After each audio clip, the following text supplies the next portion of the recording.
The antiquity of ancient Greece is still prevalent in the modern legal system. No judiciary court is complete without a statue of a blindfolded Themis, the goddess of justice from Greek mythology. Ancient Greece could be stated as the perfect midpoint between barbaric justice and a well-structured legal system. They had court hearings, but they also had stoning and crucifixions and harsh punishments for petty crimes. Welcome to Nutty Productions. Today, let's find out what punishments were like in ancient Greece. The Greek civilization began pretty much soon after the collapse of the Late Bronze Age that marked the end of Minoans. In fact, although Crete became part of Greece later on, the two civilizations have nothing in common except that Minoans were a heavy influence on Greek religion. But that's pretty much it. The first 300 years of ancient Greece civilization are known as the Dark Age of ancient Greece. From 1200 BC to 900 BC, ancient Greeks had no official laws or punishments, and the principle of talion dominated the judiciary. The principle of talion in simpler terms can be defined as an eye for an eye. For example, a man guilty of committing murder would be offered to the family of the killed victim, who in turn have the right to kill the murderer. However, as you might have guessed already, this ruling created a loop of endless feuds for generations among two families, just like the Mafias killing each other in movies over an argument of who fired the first bullet. It was not until the middle of the 7th century BC, in the Archaic Age, that the Greeks began to establish official laws. According to Aristotle, 6 junior archons, or magistrates who were called thermostheti, were appointed in Athens around 683 BC to document perhaps the first ever laws. Yet, according to modern historians, the credit for the first constitution and penal system in Greece goes to Draco. Not much is known who he was or where he came from, but the consensus is that he was a Greek nobility from Attica.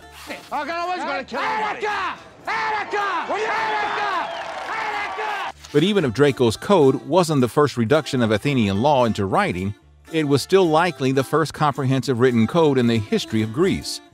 Some might say comprehensive is an overstatement given how linear this penal code was under Draco's constitution. Instated during the 39th Olympiad, Draco's laws were as simple as they could be. Petty thievery? Off with your head. Kill someone in cold blood? Off with your head. Living homeless? You guessed it. Off with his head! It is said that Draco himself, when asked why he had fixed the punishment of death for most offenses, answered that he considered these lesser crimes deserving of it, and he had no greater punishment for more important ones. Dude loved beheadings. This is why today's governments, ruling with an iron fist, are sometimes referred to as draconian. Indeed, Draco's laws were problematic for Athens, and the cruelty and lack of fairness called for a change in the penal code.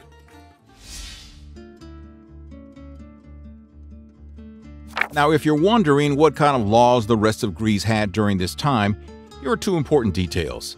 First, as writing wasn't as fashionable as it is now, there is not much information available about the rest of the Greek city-states. Spartans, in fact, downright hated to pick a chisel or quill instead of a sword.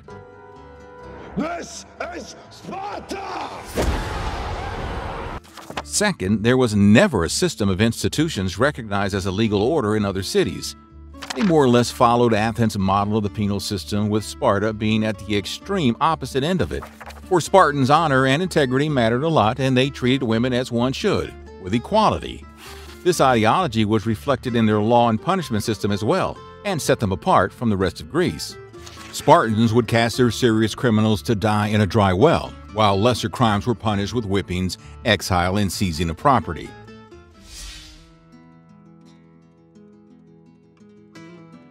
The Classical Age, 5th century to 2nd century BC, witnessed the true flash of ancient Greek legislation. The law became orderly and was divided into branches with the separation of material and procedural laws. This era began thanks to Solon's reforms in the early 6th century BC. Solon took the lawmaking away from rulers and kings and placed it in the hands of appointed officials who were basically scribes with one purpose: to write laws. What is my purpose? Pass the butter. Most of the lawgivers were middle-class members of the aristocracy, and many were archons before becoming a lawgiver. The officials in the government wanted to make sure that lawgivers won't take sides or be a part of just one group. Otherwise, the judicial system might be unfair. However, that doesn't mean they were not unfair to women, because women weren't even considered human in ancient Greece. and thus lawgivers were not a part of the normal government. They were considered political outsiders.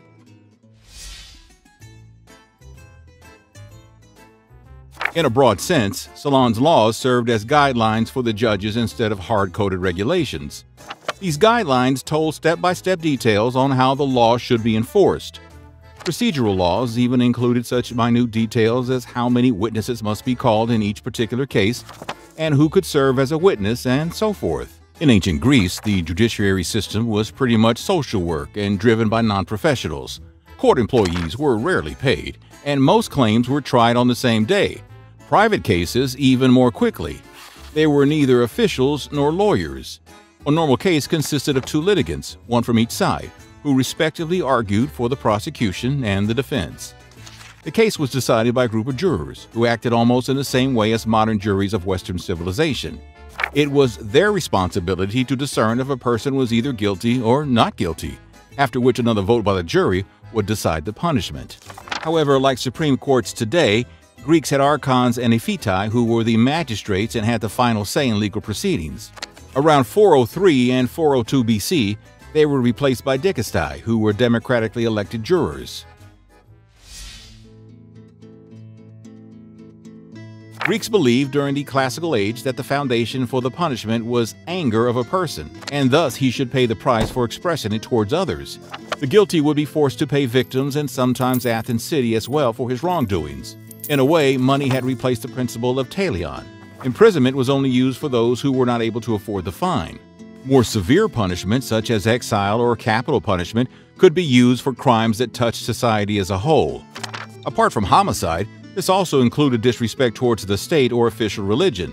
Despite being a democracy, Greeks were not much fond of free thinking and consider it dangerously insulting.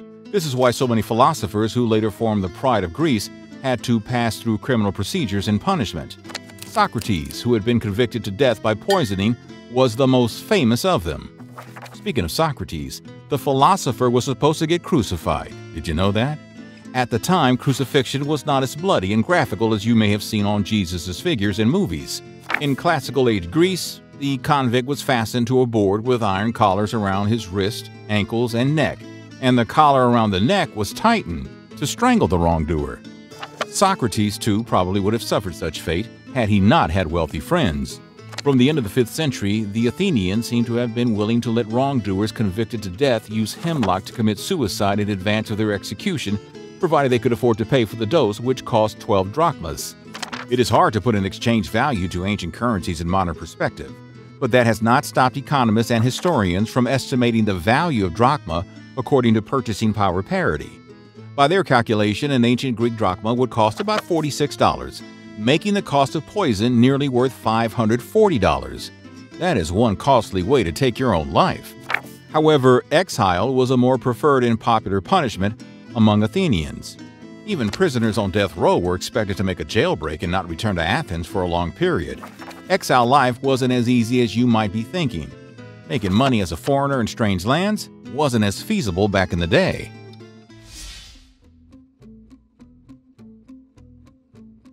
When Solon was appointed lawgiver after Draco in about 594 BC, he drafted many new laws, terminating much of draconian rules except for the homicide law. Before becoming an archon, Solon was the reason behind Athens' win over Megara for the claim of the island of Salamis. But without him, Athens perhaps would have never become a world-renowned democracy, as his reforms laid the foundation for helping Athens become a fairer city-state, women and slaves not included. During Solon's time, many Greek city-states had seen the emergence of tyrants like Draco, who followed the same ideology of death to all criminals and opponents. Under Solon, laws had specific penalties for specific crimes. Most crimes were punished by monetary payment penalties. For example, the fine for sexual assault, which would be nearly $4,700 in modern times. Not gonna lie, that sounds like an awful way to deal with such a delicate matter. But this was the time and place where women were considered subhuman. The penalty for theft depended on the amount stolen, and the guilty would have to pay back double. Murderers and kidnappers were thrown into a pit of sharp spikes called the Baratheon. But when it came to women, foreigners, and slaves, equality was an alien concept. Women and slaves were not allowed to represent themselves in court and had to have their guardian or owner stand for them respectively. Flogging and whipping were quite common punishments for slaves. Women were prone to stoning or being put into stocks when being found guilty. But nothing came close to rafanidosis. An oddity among the other more humane punishments for Greek men, rafanidosis was a punishment reserved for extreme cases. It is mentioned by Aristophanes as a punishment for adultery in classical Athens in the 5th and 4th century BC. Rafanidosis was allegedly sentenced for other sex-related crimes as well as perhaps such as adultery and sodomy. Now mind you, assaulting and violating a woman was only fined in contrast with 100 drachmas. So what is rafanidosis? Botanists watching this video may have already recognized the use of the genus Raphanus in the term. The Raphanus genus contains mostly root-based food-producing plants such as radishes. Rafanidosis was the act of publicly inserting the root of a plant-like radish into the rectum. Rafanidosis was pretty much a humiliating death sentence. The radish had thorns attached to them, causing the guilty to die of internal hemorrhaging on receiving the punishment. However, was such extreme punishment ever used, or was it a brainchild of a rather creative writer of that time, is still up to debate among historians. So, what do you think? Does the Greek penal system need a revival, or are we lucky to live in a more humane and sophisticated era?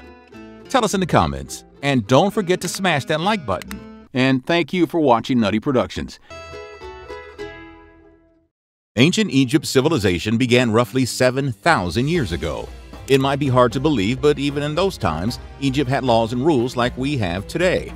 But while on one hand they had humane practices of equal rights to women and all social classes, on the other they had piles of amputated limbs, heads, and phalluses depicting how ruthless and cold their justice system could be. Welcome to Nutty Productions, and let's find out what laws and punishment were like in ancient Egypt.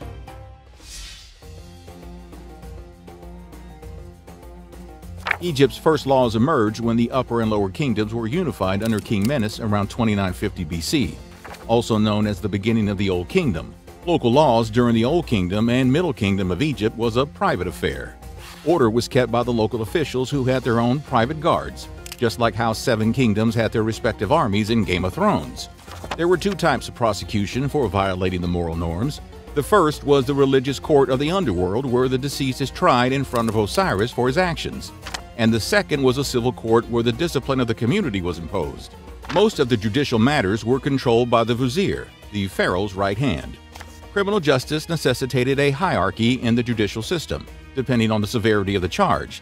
The most heinous criminals could be judged only by the pharaoh, often with the vizier conducting the investigation and turning to the pharaoh for final judgment. In some cases, the pharaoh appointed a special commission with full authority to pass judgment.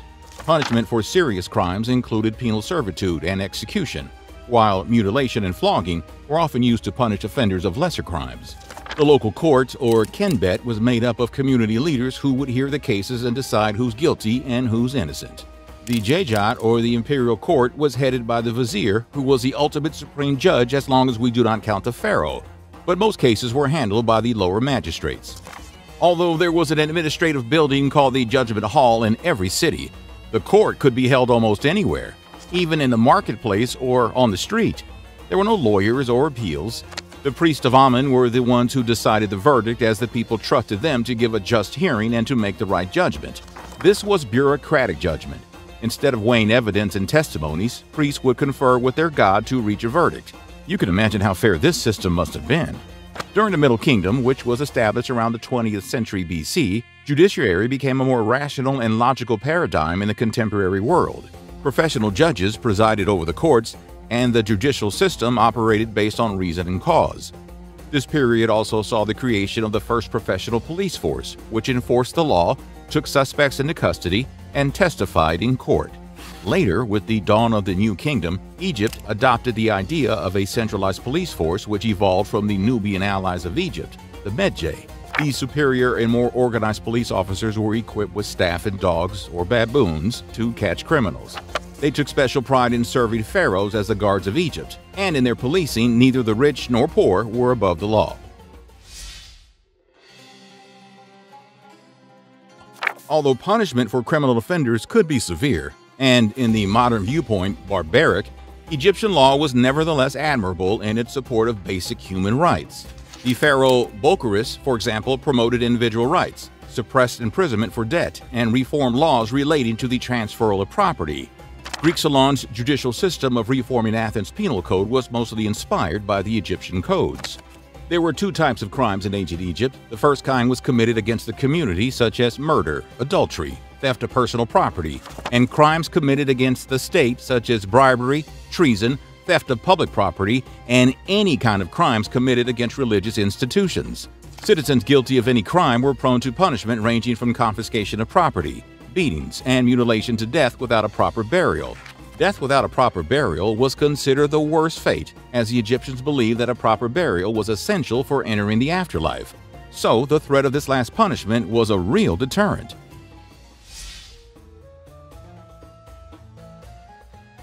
One of the reasons why Egypt survived so long as a civilization was due to the no-tolerance policy they had against corruption. Among the most serious crimes of the state's administrative work was mainly bribery. It was punished by dismissal from office and the degrading of the stature of a farmer.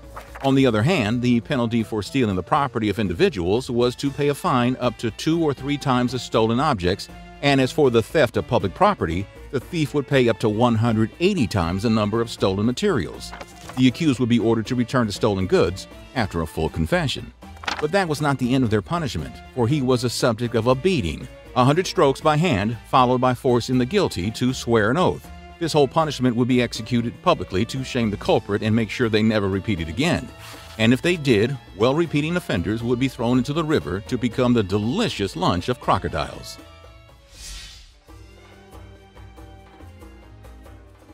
Based on the inscriptions of Ani, the Bulaq Papyrus, and the Lead Papyrus, ancient Egypt condemned adultery and considered it punishable by death if a complaint was raised by the spouse of the person involved in adultery. If found guilty of adultery, the accused would pray for death by immolation, as the alternative to that punishment was having their genitals mutilated. The sexual violation was considered an equally heinous and reproachable crime. The ancient Egyptians had their moral stance on sexual transgressions. Harassment and sexual assault were considered greater crimes. According to Moral Papyrus, which is now located in the British Museum, any harm done to a female was met with severe punishment.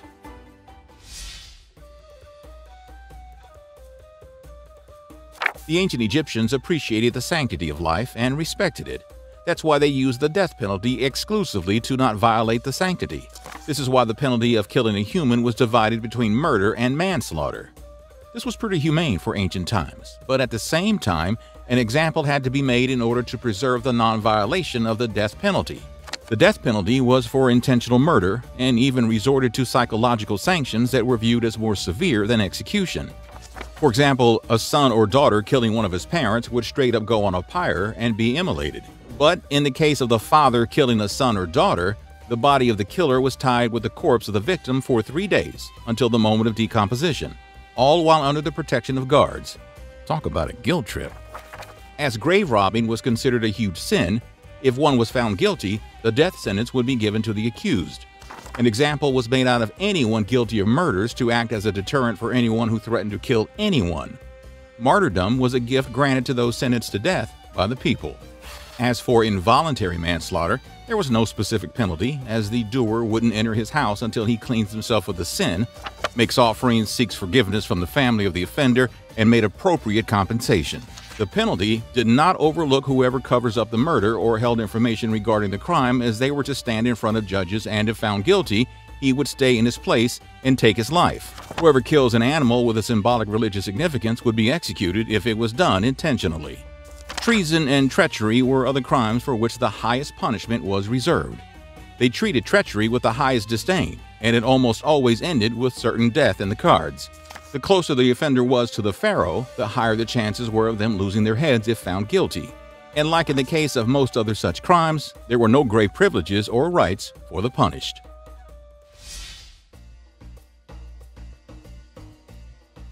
Grave robbing was considered the greatest sin of all in ancient Egypt, and thus getting caught meant becoming pretty much lunch for crocodiles or being impaled to death. If the tomb belonged to a royal figure like a king, queen, or prince, there was no escaping death. However, in other cases, the laws provided an exemption. They simply cut off offenders' hands. Quite merciful, isn't it?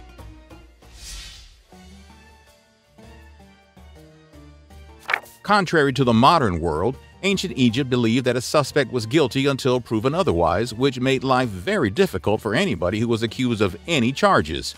And you wouldn't believe it, but it never ended even after they were proven innocent, which rarely happened, especially in earlier kingdoms. And the ordeal wasn't just for the suspect alone. The witnesses were roped in as well, and even they were beaten harshly to make sure they spoke the truth. Once a person was charged with a crime, even if one was finally found innocent, one's name was kept on record as having been a suspect. As such, public disgrace seems to have been as great a deterrent as any other punishment. Even if one were completely exonerated of all wrongdoing, one would still be known in one's community as a former suspect. A false charge was considered a grave offense, and not only because it disgraced an innocent citizen, but because it called into question the efficacy of the law. The law was pretty much considered derived from the divinity of the goddess Ma'at, the goddess of justice, virtue, and wisdom. If an innocent person could be punished by a system that claimed divine origin, then either the system was wrong or the gods were, and the authorities were not interested in having people debate those points. Anybody who purposely and knowingly lied to the court about a crime could expect any kind of punishment, from amputation to death by drowning. So, what do you think? Would you dare to take a chance of committing a crime in ancient Egypt? Tell us in the comments. And thank you for watching Nutty Productions. The Roman Empire was the mightiest empire on earth, one that had to maintain order amongst its people. Law and order, as some may say. Ancient Romans absconded from using death as a means to punish crimes unless they really had to. But when they did, they got absolutely methodical and creative in executing death sentences, and made medieval punishments look like a walk in the park. Welcome to Nutty Productions, and let's find out what punishment was like in ancient Rome. The ancient Roman Empire was the center of the earth for almost 1,000 years, and every road in the world led to Rome back then. At its height during the reign of Emperor Trajan, the Roman Empire ruled more than 45 million people spread across Europe, Asia, and Africa. But obviously, not all of these people were law-abiding. Some were rebels, some were corrupt, and some were outright criminals. In fact, with more than 1 million people residing in Rome, the city itself was a dirty and dangerous place. A maze of side streets and slums. Crime was a common occurrence on a daily basis, and Roman guards had to do a lot more than correct grammar of a graffiti drawing miscreant.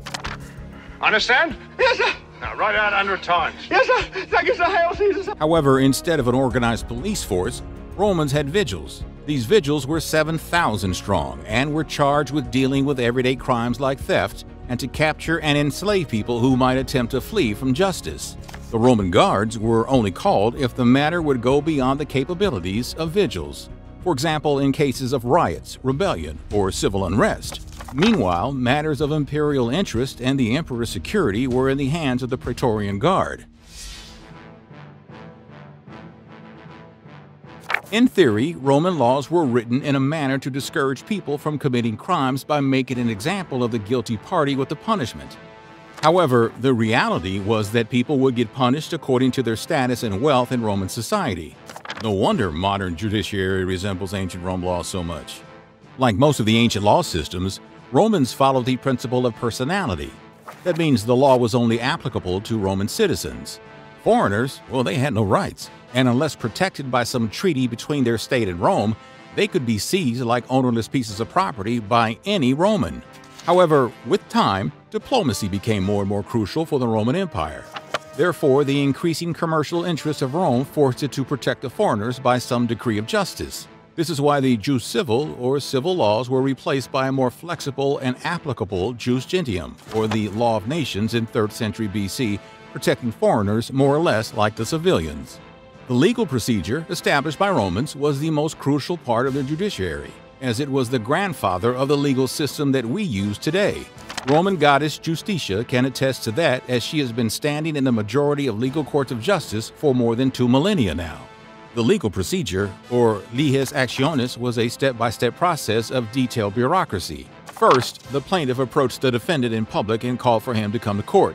If he refused, he could be taken there by force. The trial itself was divided into 2 parts. The first was a preliminary hearing held before a magistrate who would decide whether there was an issue to be contested, and if so, what it was. Each step in this procedure was extremely formal. If the wrong words were used by either party, that party might lose the case. After the issues were delineated, both parties agreed upon a judex, who was neither a lawyer nor a magistrate but a prominent layman, to try the case. The proceedings before the judex were more informal. Advocates spoke and gave evidence, and witnesses often appeared. The judex made a decision but had no power to execute it. If the defendant refused to pay the fine or make restitution within a certain period, he could be brought by force to the magistrate. Then his property could be seized, or he could be made a slave to the plaintiff to work off the debt or property claim. Later, as the cases became more and more complex, the magistrates were given more power over resolving the case themselves instead of sending it to a judex.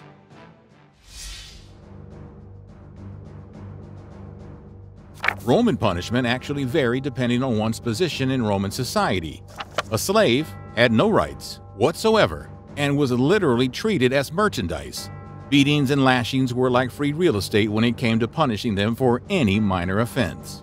However, when masters really wanted to humiliate them, slaves would be forced to carry a piece of wood around their neck. This was called the furca, letting the world know that the wood-carrying slave had been very, very naughty.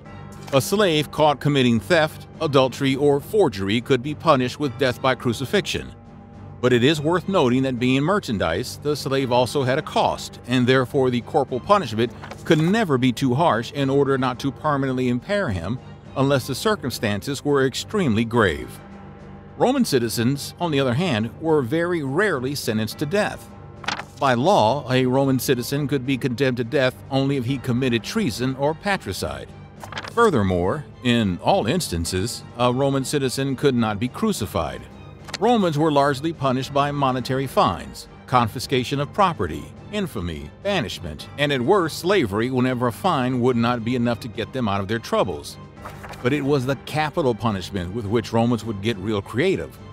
Let's just say they didn't believe in a clean, quick death. Crucifixion is obviously the most popular example of it. But Romans didn't just stop there.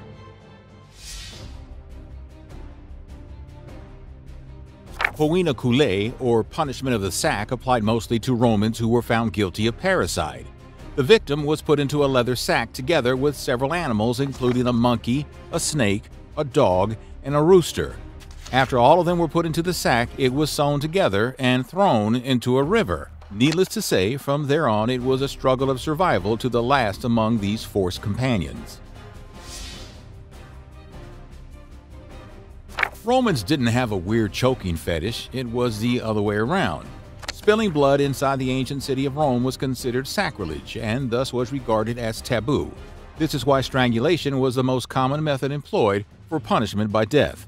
However, it wouldn't be a Roman punishment if it didn't have a flair about it. The condemned would first be paraded all around the city before being brought to the Roman Forum or back to his cell. There, the executioner would simply strangle the convicted felon to death with a rope if he wasn't already dead by embarrassment.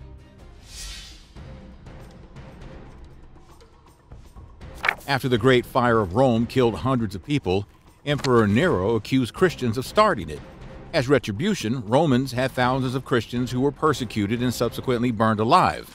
However, it didn't just stop there. Christians were burned as early as the 2nd century with a first recorded chronicle of Polycarp, a Christian bishop. Constantine the Great added burning to death as a punishment for multiple other offenses as well, including sexual assault.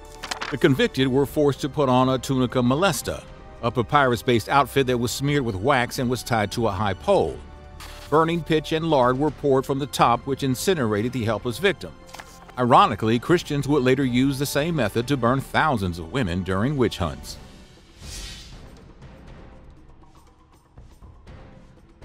If you were a soldier in the Roman army, you were the better part of a great group. If your group was considered to be cowardly, decimation was used as a punishment to set things straight. The entire cohort of about 480 men was divided into groups of 10, and every 10th man was to be executed. The word decimation simply means removal of the 10th. So yes, this was quite literally a permanent removal. The 10th man who had drawn the shortest straw was beaten, clubbed, or stoned to death by the other 9 members of his group, while the rest of the cohort watched, awaiting the same fate for them. You shall have a golden crown that men shall tremble to behold. One of the most satisfying scenes of Game of Thrones was to watch Khal Drogo pour molten gold on Viserys' head when he demanded the crown he was promised.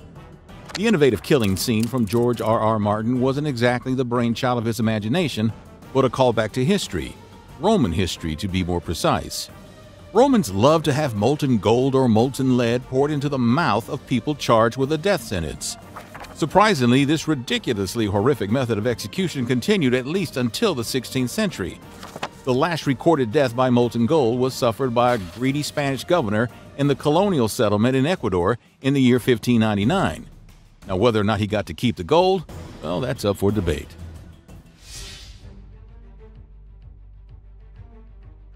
According to some historians, Roman Emperor Domitian, who ruled from 81 AD to 96 AD, was apparently so perturbed by the presence of Christians in the Roman Empire that he came up with new methods of punishing them to death. One of his favorite methods was to strip the victim naked and put them inside a barrel that was closed with only their head sticking out.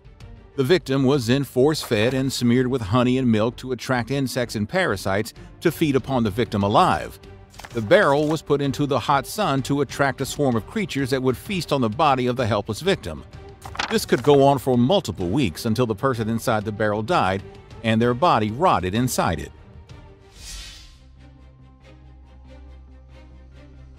One of the reasons Romans enjoyed getting creative with death sentences was that it was also a source of entertainment for them. So there is no surprise that they turned execution into a sport as well. And once again, animals got the short end of the stick. One of the most popular execution methods involved the convicted being ripped apart by wild animals, a sentence referred to as damnatio ad bestias. Many Christians suffered this fate as they were sentenced to death for being part of this dangerous new cult. It's estimated that nearly 500,000 people were killed inside the Roman Colosseum alone, many of those suffering this horrible fate. Damnatio ad bestias was usually programmed between the events of venatio and gladiator fights. Venatio itself was a form of punishment reserved for war prisoners and undisciplined gladiators, where they were forced to fight hungry, desperate beasts to death. Venatio was so popular that it caused the extinction of many predatory animals from Europe.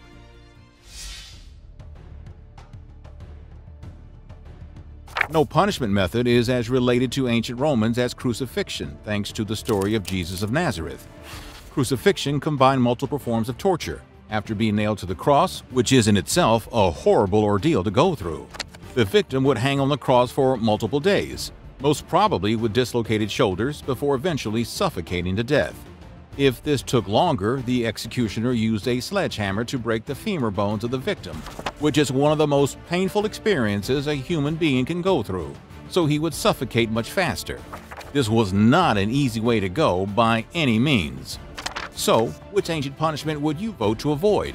Tell us in the comments. And thank you for watching Nutty Productions. Do not forget to smash that like button.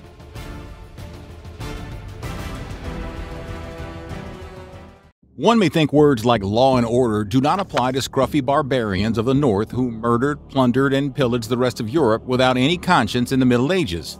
Hard to believe, but Vikings did have an intricate and sophisticated law system back in the day. But beware, for the Viking punishment was all one can imagine, as their justice could be unforgiving.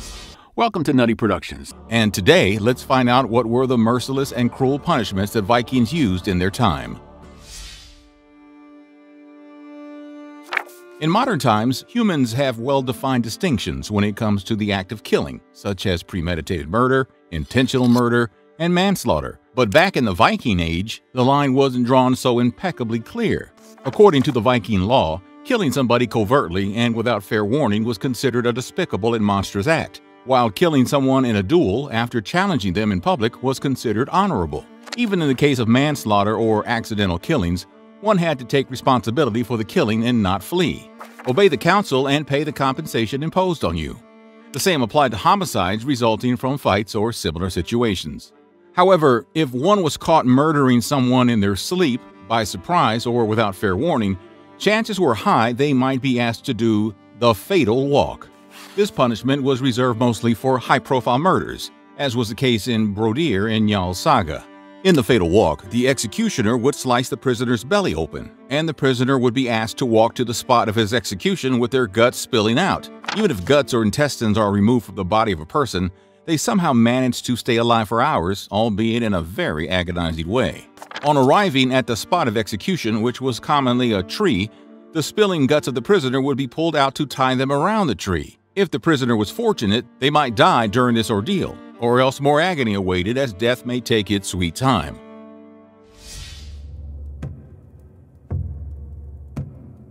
Medieval Nordic people are more commonly referred to as Vikings in pop culture. They do not have a very sophisticated and civilized image in present times. Often depicted as savages, Scandinavians were quite a complex society with a nearly well-defined judiciary system. There was no police system, but they did have the Thing. The Thing, or a Thing, was the governing assembly at the local level to sort out disputes, punish crimes, maintain peace, or shall we say keep control over violence. During the Thing, which was held periodically, all free men of the Vikings would gather in their communities to enforce law. Each Thing had a law speaker who would recite the law from memory. The law speaker and the local chieftain would judge and settle the cases of dispute they heard, although all free men of the community had a say. However, things were most likely dominated by a local powerful family or families, so the more influence you had in the community, the more weight your words had during the Thing. Also, the Thing led by the king was called Althing. Now, before talking about how a Thing functioned, it is important to understand that in the Viking Age, taking responsibility for one's own actions was considered supreme. If one did something wrong, they had to admit to the deed. One could only defend themselves at the Thing, which was the honorable way in Nordic society. This was the reason why theft was considered a more heinous crime than, say, murder, which is considered one of the biggest law violations in modern times. In their customs, theft was considered a dishonorable offense, with treacherous and conspicuous intentions, while killing somebody in the open was an honorable thing. So technically, one had a better chance of getting away with cutting a throat rather than cutting a purse. Unfortunately, as Vikings considered any form of writing except runes lame, their records of social and political conduct are based on sagas. The oral literature is based on events that were passed on from generation to generation. So consider taking these punishments with a pinch of skepticism. According to these sagas, if one was caught stealing, he better hope to be killed for it. It was less painful than being punished the other way. There was no uniform code for capital punishments among the Vikings. Sometimes things would work like a kangaroo court, and villagers would raise the gallows to hang the guilty until death or simply chop one's head off. Executions in Nordic law were used in the rarest of cases, but hanging was more common than beheading, which was mostly considered as a means of execution for slaves. But these were more like guidelines than law. These were quick ways to kill the culprit, but were also regarded as the most embarrassing way to die. It was so because of the Nordic belief about Valhalla and how one should always die in battle with a weapon in hand to get an honorable seat on Odin's table in the afterlife. A thief would never get to see Valhalla at the end of the tunnel, and most possibly end up in Niflheim, the realm of evil and death ruled by hell. However, if the Thing decided to punish the thief the other way, one might get to experience Niflheim while being alive itself. Introducing the hung meat.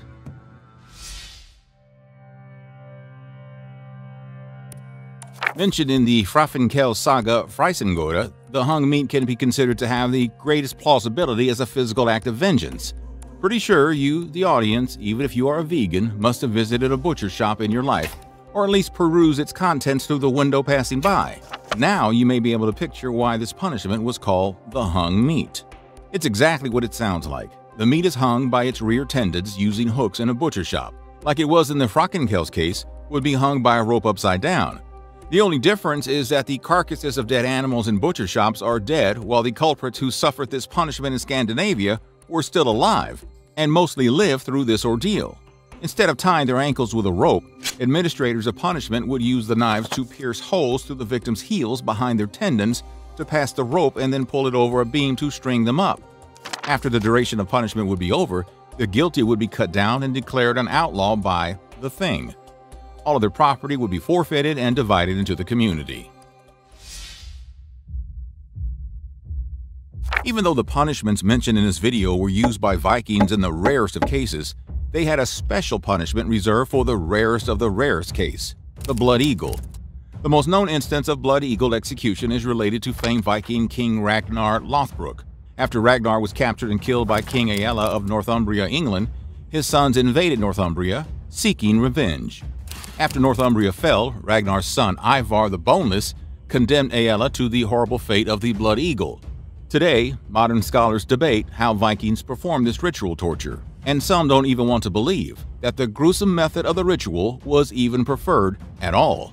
You can't blame them for the process of the blood eagle. It is indeed so cruel and grisly that one would like to doubt it ever happened. But whether fetishizing fiction or repulsive reality, the blood eagle ritual was a fate you would not even hope for your enemies. The victim's hands and legs were strangled to prevent escape or sudden movements. The person seeking vengeance would then stab the victim with an axe by their tailbone and up towards the rib cage, meticulously separating every rib from the backbone. The victim would be left having their internal organs on full display. The gruesome process was carried out while making sure the victim stays alive to endure the pain. To make it worse, Vikings would then rub salt on the gaping wound. No, that was not a metaphor.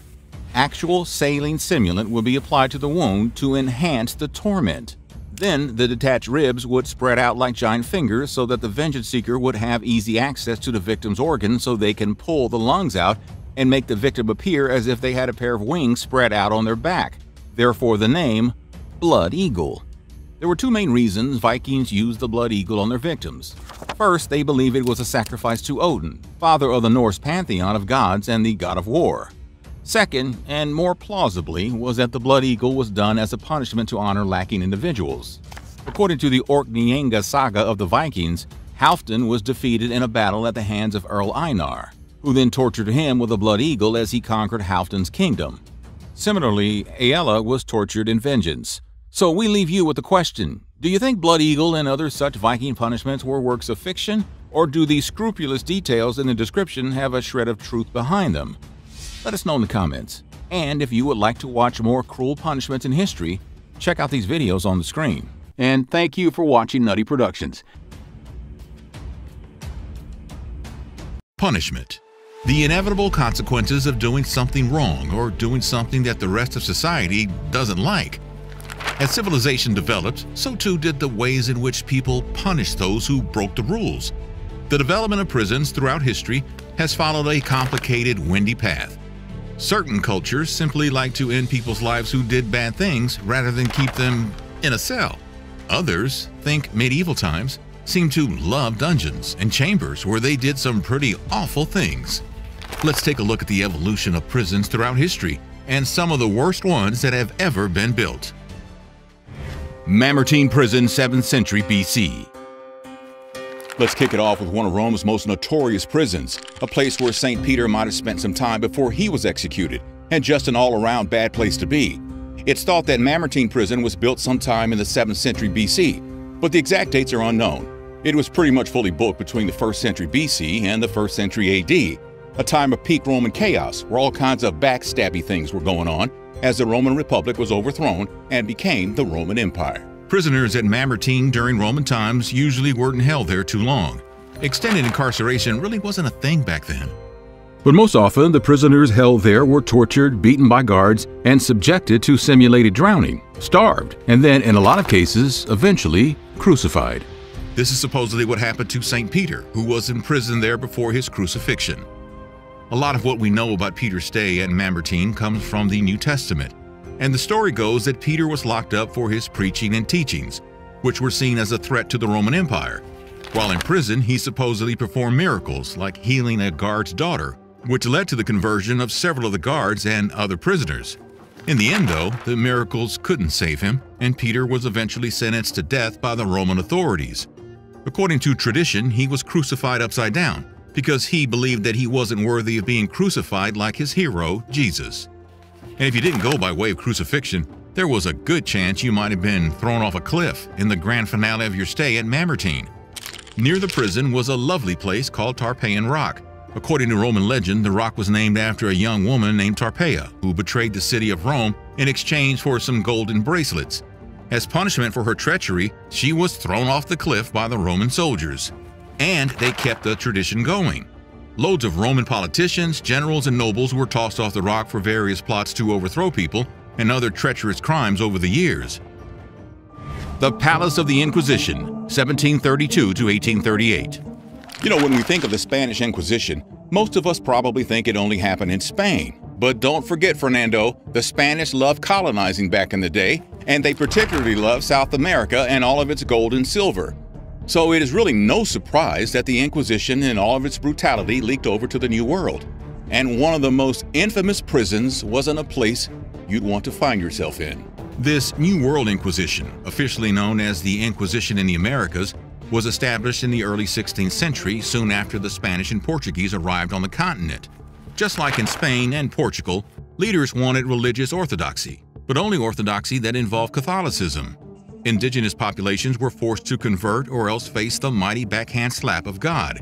And that mighty backhand slap often meant a trip to the Palace of the Inquisition, the little shops of horrors that lay inside. The Palace of the Inquisition was in Cartagena, Colombia. Built in 1777, it became the uncomfortable last home for many people in the Americas accused of un-Catholic behaviors, like witchcraft and voodoo and anything else perceived as a threat to the Catholic faith. When you got to the palace, you were in for a heck of a time. Torture was a common method used by the Inquisition to extract confessions from those accused, and the Palace of the Inquisition was no exception. Here are some of the unsavory things that went on in the dark corners of the palace. First up, the rack. The rack was a torture device that involved stretching the body of the accused until their joints were dislocated or even torn from their sockets. It was an excruciatingly painful method of torture that was used to extract confessions or to punish those who refused to confess. Then there was the strappado. This one involved suspending the accused from a rope which was tied to their hands or wrist. The unfortunate heretic would then be lifted off the ground, causing their arms to be dislocated or broken. And years before Guantanamo ever existed, the palace used the now famous method of controlled drowning. The sensation of drowning was often used as a way to terrorize the accused into confessions. Confessions that were obviously forced and wouldn't, well, hold water today. Finally, there was the wheel. The wheel was a torture device that involved tying the accused to a large wheel and then breaking their bones with a heavy iron bar. The spokes of the wheel would act as props that made the breaking of bones particularly easy and horrible. This one was an extremely brutal way to go that was often used to execute those who were found guilty of heresy. The Barathron, Ancient Greece. If getting pushed off a cliff isn't your thing, how about being trapped in a bottomless pit? The Romans and the ancient Greeks had some pretty horrible prisons in their time. One of the worst was called the Barathron. The Barathron was a notorious prison in ancient Athens that was located in a deep pit beneath the Areopagus, a hill near the Acropolis. It was used as early as the 5th century BCE, though it's not certain when it fell out of favor as a prison. The term Barathron literally means bottomless pit in Greek, although unlike your brunch mimosas, the prison wasn't actually bottomless. Did you know that the ancient Greeks invented the mimosa? No, they didn't. But if you've had enough mimosas at one time, you could probably believe anything. The Barathron was used to hold prisoners who had been sentenced to death or exile, and the conditions in the prison were pretty gross. Prisoners were often just thrown into the pit and left to die of hunger and thirst, but not before rotting in their own excrement. The use of the Barathron as a prison was controversial even in ancient times, and some Athenians believed that it was a cruel and inhumane form of punishment. In fact, some prisoners who were sentenced to death by the Athenian courts were given the option of drinking hemlock and going the way Socrates did instead of being thrown into the hole. The Barathron was mentioned quite a few times by ancient historians over the years. Aristotle, for example, mentioned it in his work, Constitution of the Athenians, where he described the prison as a place where people convicted of crimes against the state were thrown into a deep pit and left to rot. The Roman historian Plutarch also wrote about the Barathron in his work Life of Solon, where he described it as a place where the worst criminals were confined in a kind of subterranean pit. Pontefract Castle, 1070 to 1649. Let's move it to the medieval ages now, a time when people really enjoyed throwing criminals and potential usurpers of thrones into cold, dark, damp dungeons, either to rot or to be tortured in all kinds of hideous ways. First up, we have the Pontefract Castle in Yorkshire, England. It was built in 1070 during the reign of William the Conqueror, the Viking descendant who became the first Norman king of England a few years earlier. But the dungeons below the castle really kicked into high gear towards the end of the 14th century. During the reign of King Richard II, the castle became a dark torture chamber and a place where King Richard himself ended up wasting away. He was deposed by his cousin Henry Bolingbroke, who would later become King Henry IV. Richard II was imprisoned in Pontefract, where he died under mysterious circumstances. He may have been starved to death or even suffocated under orders from Henry. It was a huge scandal in medieval England, and rumors of Henry's hand in Richard's death persisted for years after the king was gone. Pontefract Castle was also used as a prison during the War of the Roses in the 15th century. When you think War of the Roses, think Game of Thrones type stuff. The House of Lancaster was fighting against the House of York for control of Westeros. Sorry, England. Throughout the wars, the castle was controlled by the Lannisters, sorry, Lancasters, and was used to imprison and torture Yorkist supporters. It then became a place where religious dissidents came to die. In the 16th century, during the reign of King Henry VIII, who was a Protestant, Pontefract Castle was used as a prison and a torture chamber for Catholic dissidents. One of the most famous victims during this time was the Catholic activist Margaret Clitheroe, who was imprisoned in the castle and then executed in York in 1586, and her execution wasn't a quick one. She was crushed to death by her own door, as heavy rocks were slowly placed on top of it. It was the same door she opened up to Catholics seeking safety from persecution. Medieval executions were really quite horribly creative.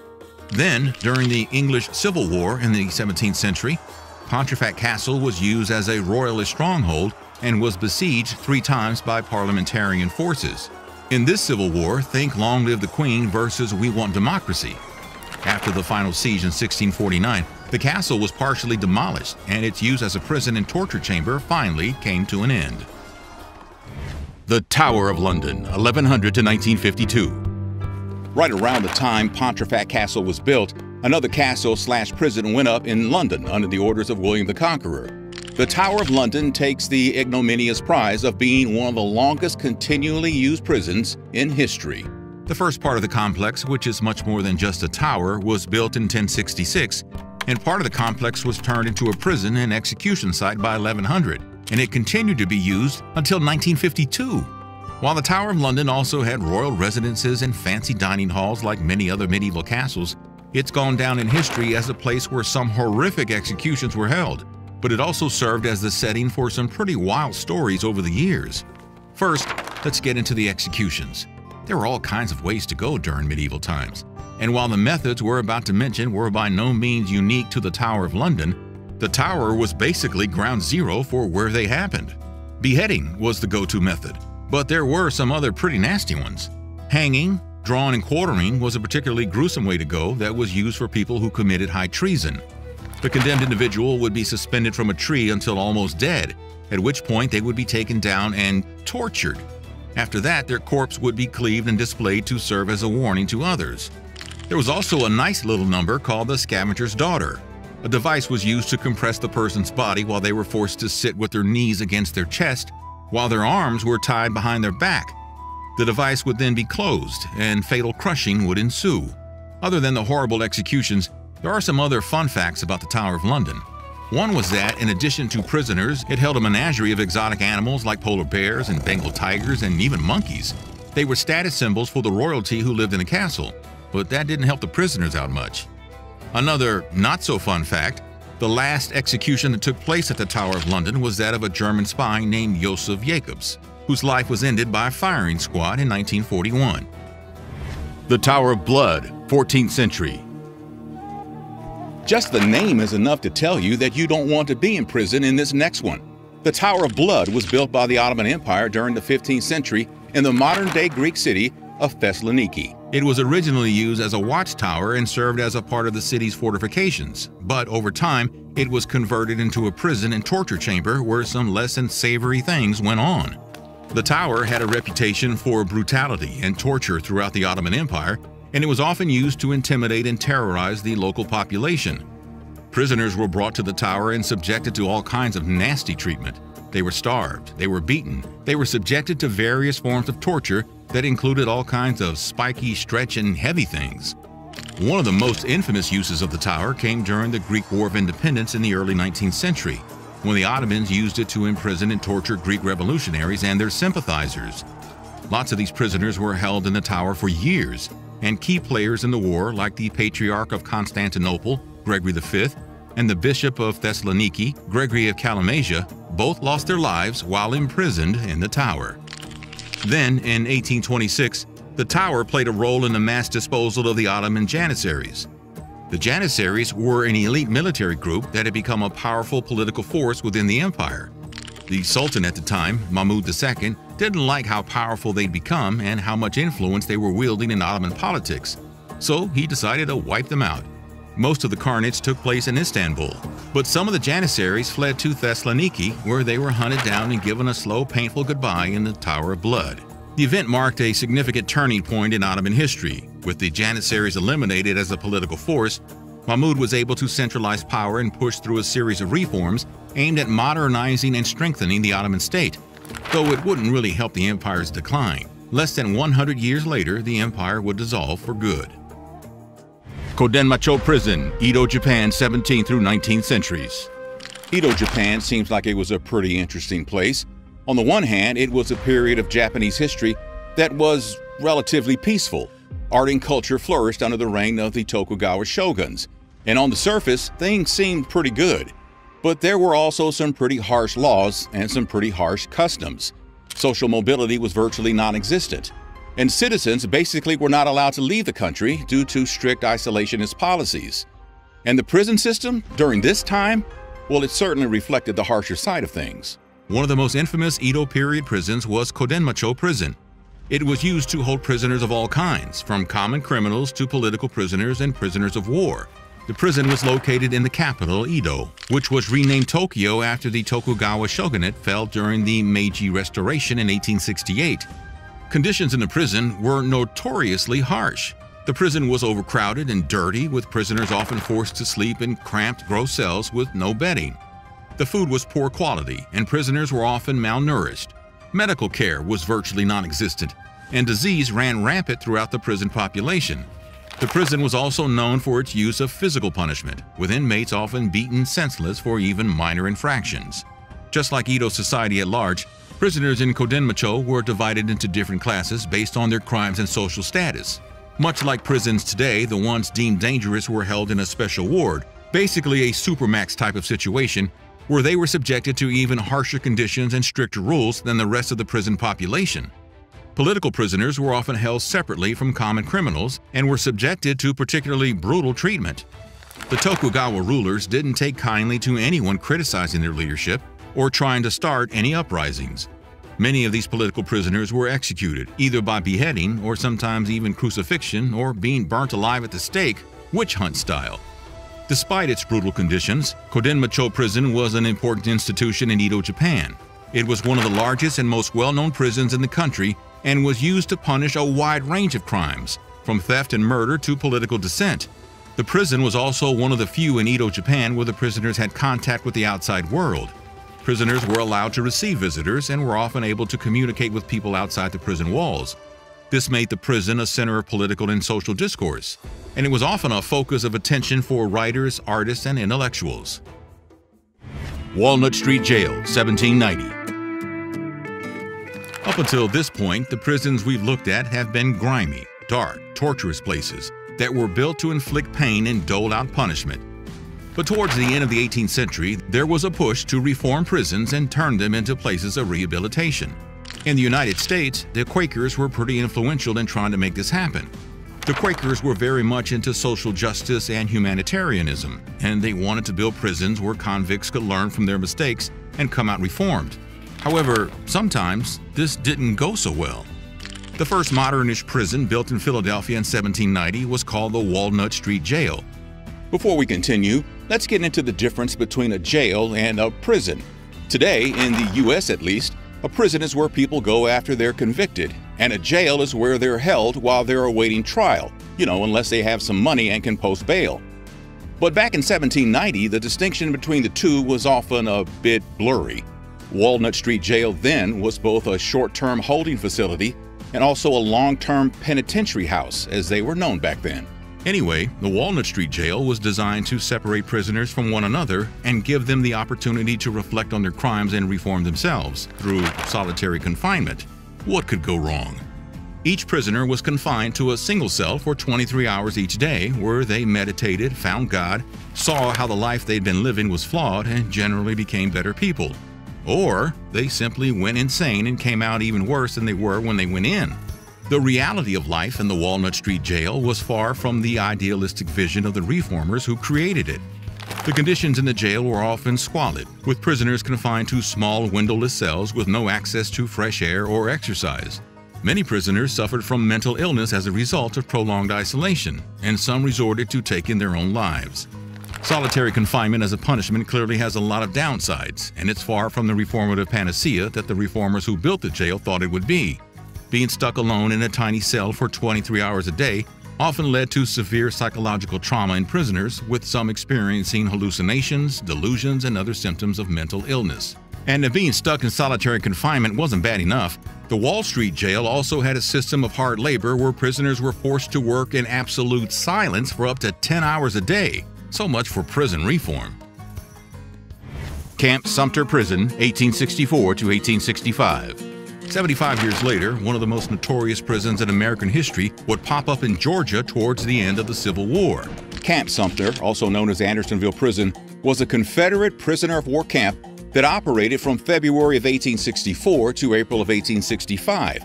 It was notorious for its overcrowding, lack of shelter, and poor sanitation, and that was a combination that would prove fatal for nearly a third of the prisoners held there while it was open. The prison was designed to hold around 10,000 prisoners, but at its peak it held more than 3 times that number. The prisoners were housed in open-air makeshift shelters with no protection from the elements, and they were forced to rely on contaminated water sources for drinking and bathing. As a result of the overcrowding and unsanitary conditions, disease spread like wildfire throughout the prison.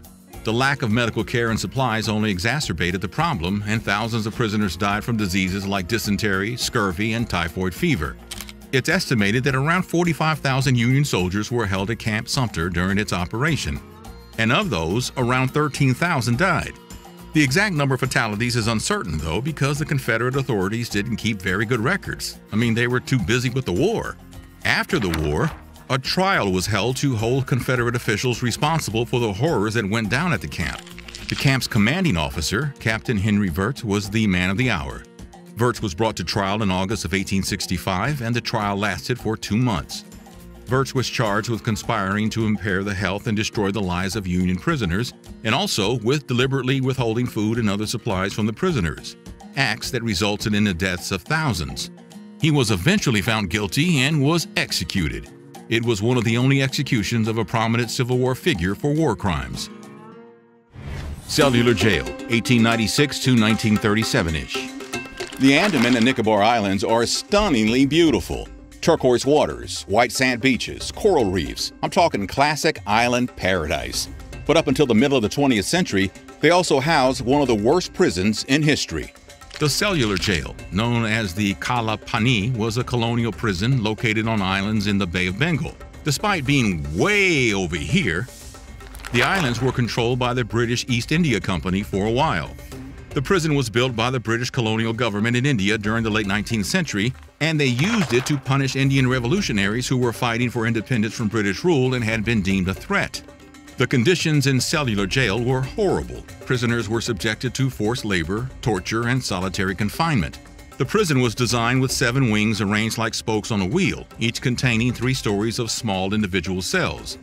The cells were designed to isolate prisoners from one another, making it difficult for them to communicate or organize any kind of resistance.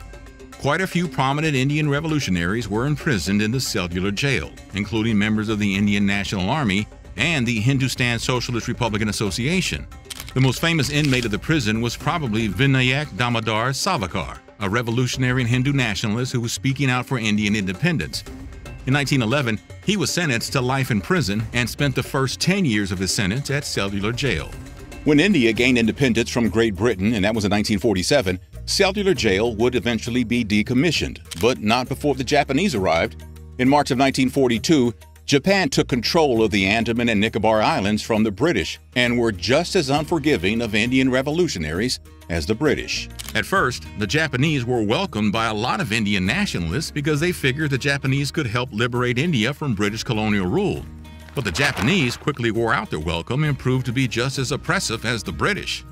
The Japanese gave many Indian freedom fighters who had been imprisoned at the cellular jail by the British a chance to fight for their freedom.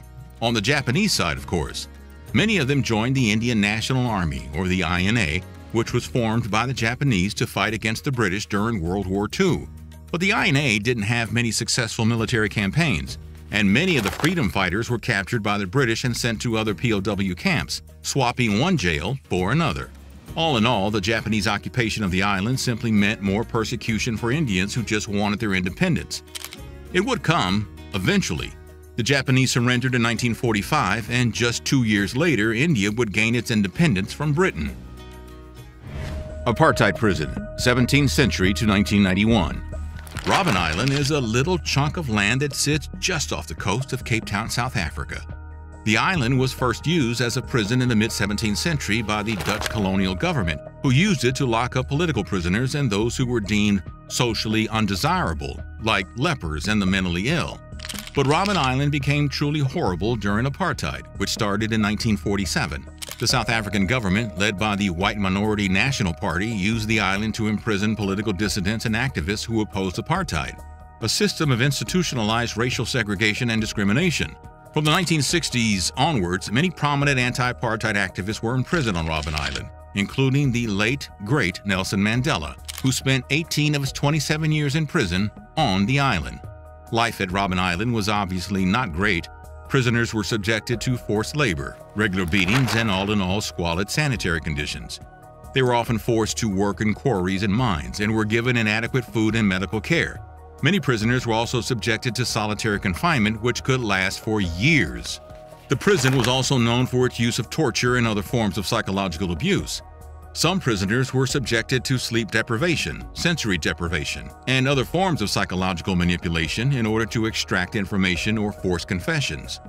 In the 1980s, international pressure on the South African government to end apartheid grew, and calls for the release of political prisoners, including those on Robben Island, intensified. In 1990, the South African government began negotiations with the African National Congress, the main anti-apartheid political party, and other opposition groups. As part of these negotiations, the South African government released Nelson Mandela from prison in February 1990 after he had spent 27 years behind bars. In 1991, the South African government announced that it would close Robben Island as a prison, and the last prisoners were finally transferred off the island in 1996. The Hanoi Hilton, 1901 through 1990. The Hanoi Hilton doesn't sound like such a bad place. Maybe there's a free continental breakfast, maybe room service, maybe even a pool. But back during the Vietnam War, the Hanoi Hilton wasn't a place you'd want to spend time in during your trip to the country.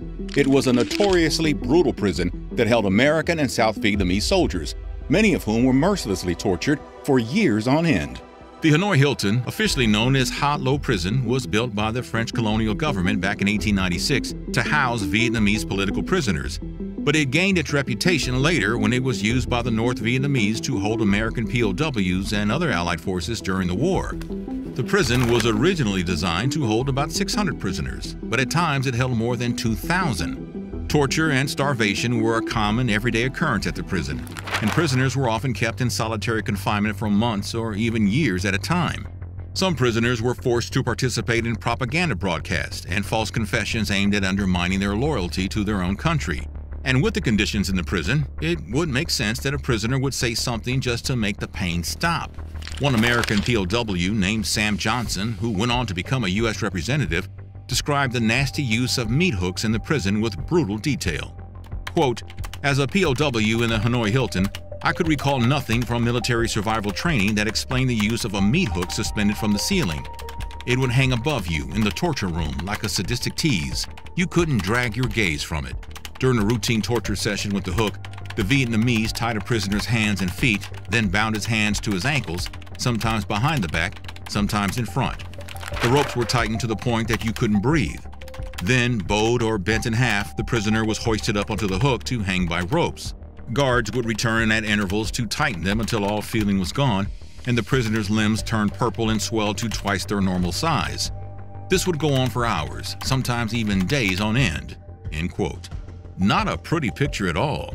Fortunately, the Hanoi Hilton closed for good at the end of the war, and it's now a museum and fairly popular tourist destination for those wanting a sobering glimpse at the horrors of war.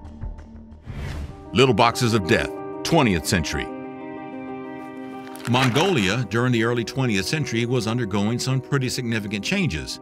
In 1911, Mongolia declared independence from the Qing dynasty of China, and in 1921 it became a socialist state under Soviet influence. Under the regime that ruled the country from 1921 to 1990, the government set up a network of prisons and labor camps to punish political dissidents and other perceived enemies of the state. One of the most notorious of these was the State Security and Correctional Department, also known as the Mongolian KGB, which operated a series of prisons throughout the country. The largest and most well-known of these prisons was Ulaanbaatar Prison No. 461, which was notorious for its harsh conditions and torture of political prisoners.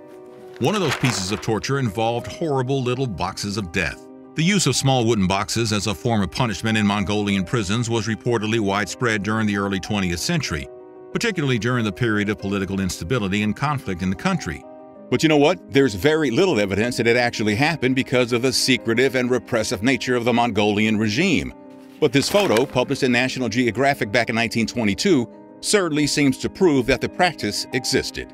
The boxes, known as punishment boxes, were typically small, cramped, and windowless, and were used to confine prisoners in a standing or crouching position.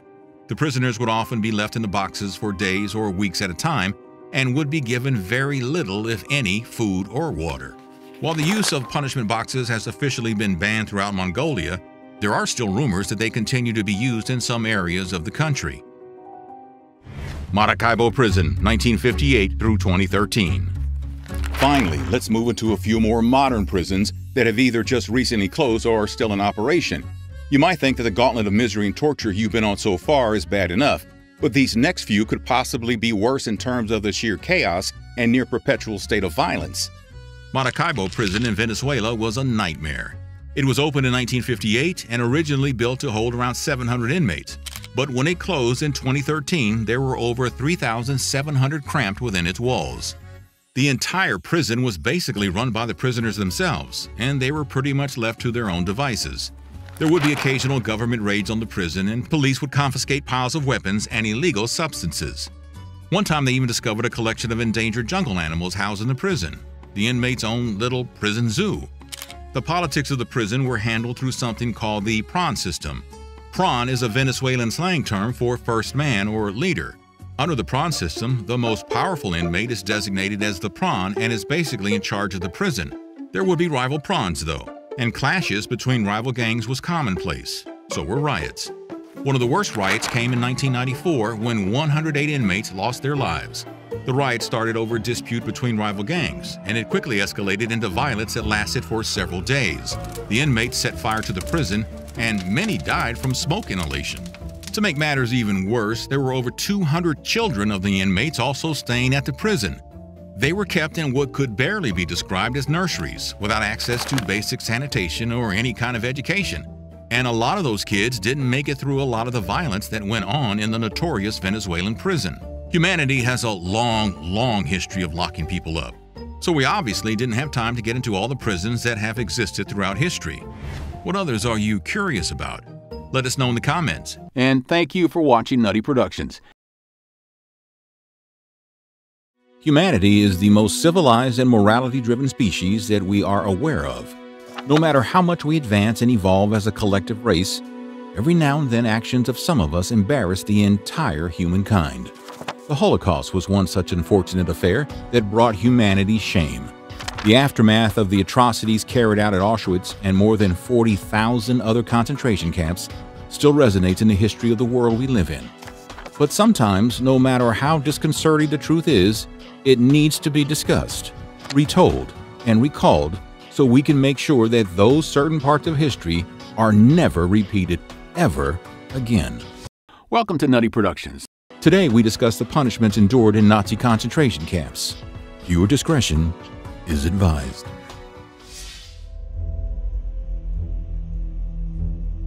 The punishment would begin long before the Jewish community would make it to the camp.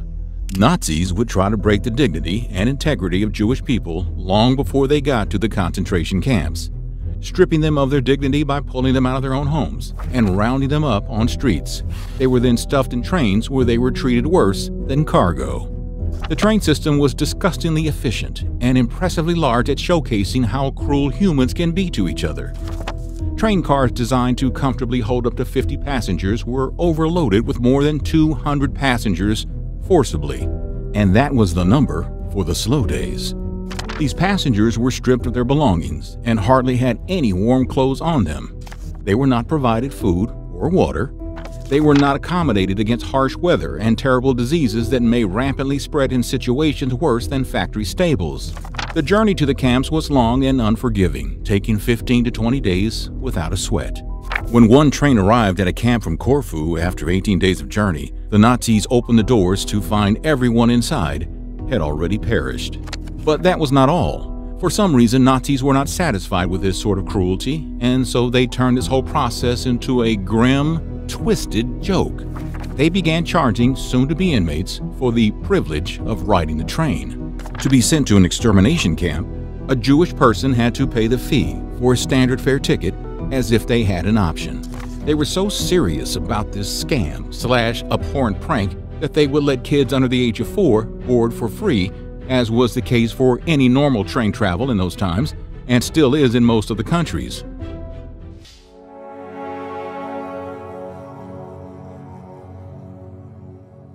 Jewish women were forcefully stripped of their dignity in every possible manner in Nazi concentration camps. They were welcomed with hair shaving, mandatory undressing, and genital inspection. This unpleasant scrutiny was commonly performed by male guards, who would violate their bodies using examination as an excuse. Women were also punished with harassment and abuse for any wrongdoings and disobedience.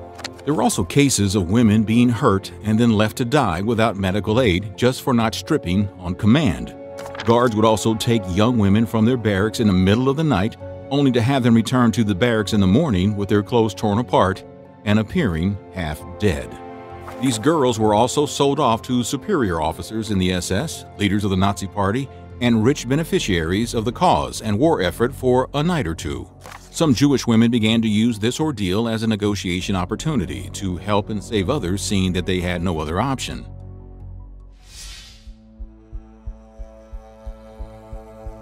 Concentration camps are mostly infamous for the dreaded gas chambers, but that wasn't half of what went down in those horrendous camps. Death by gas chamber was the quickest way to die, and perhaps the least torturous way to go as well. Living there were another 7 layers of hell. A lot of Jewish inmates would be left unattended in dark, damp cells with no food, water, or clothes. The SS would use these cells to simply torture or send the message to the whole inmate population. But these were dark cells, and then there were dark cells. The cells officially called dark cells contained no light and were sealed shut with prisoners inside who would be left with very little oxygen. Oxygen would reduce with every breath the inmate takes, giving them no escape from a slow, impending, and inevitable death. We also mentioned earlier how food scarcity was created to torture inmates just because the guards could. The daily food rations of an average prisoner were scant at best. They were forced to eat bread made of sawdust and sausage made of mangy horses. The lack of nutrition led to many inmates stealing food out of extreme craving, and a lot of them even resorted to eating rotten food from the garbage. The tea that was provided to inmates was also made of wild weeds, and the water offered to them was sometimes seawater just so guards could see how badly it affects these inmates. This caused severe dehydration, and inmates were denied water when they begged for it. These poor souls had to resort to licking freshly mopped floors just to quench their insufferable thirst with any drop they could taste.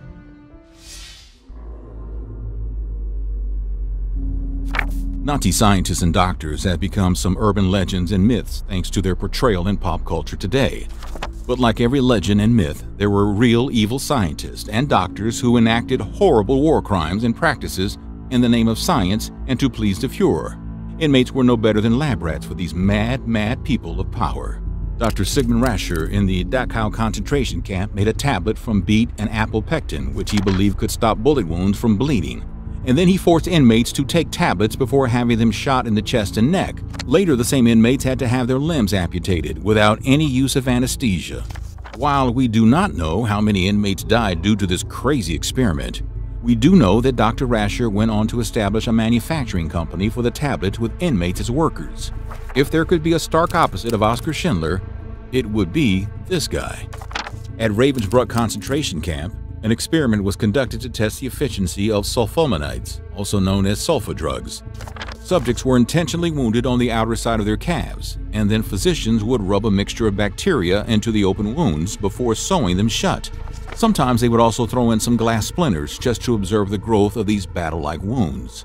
Later on, to accurately stimulate the gunshot wounds, they would also tie up blood vessels on both sides to stop circulation, causing horrible, unimaginable pain to these inmates. Despite the advances the experiments made in the scientific and pharmaceutical fields, one must ask, at what cost?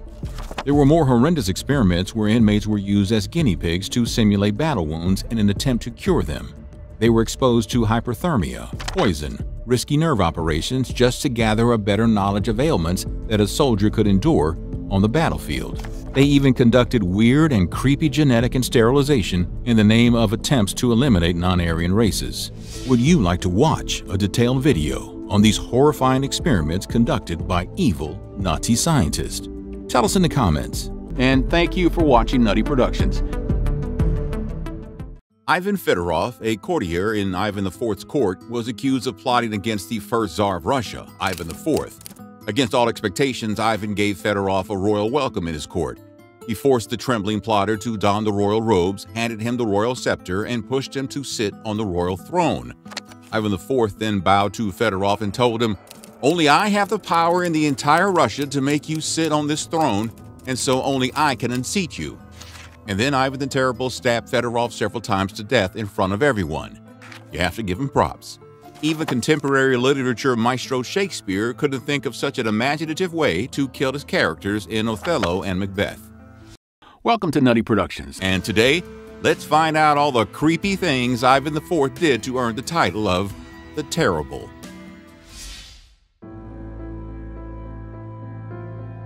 Crowned at the mere age of 13 and promoted to full power at the age of 16, Ivan was a product of a horrible childhood and dirty politics. His father, Grand Prince of Moscow Vasily III, died when Ivan was only 3 years old. Throughout his childhood, Ivan Vasilievich was at the mercy of power-hungry boyars or elites who wanted to use him to expand their influence and wealth. His mother Yelena was also killed, allegedly by poison, making him the sole heir to the throne. But Ivan was still too young to rule, and he remained dependent at the mercy of the boyars until the age of 13. Hungry for power and control, the boyars ill-treated Ivan and Yuri, and the neglect made Ivan resentful of the entire system. In a letter to his close friend, Prince Andrei Kurbsky, Ivan cried about the torment he had to suffer at the hands of the nobility responsible for taking care of him. He detailed how he was denied proper food and clothes and a decent childhood.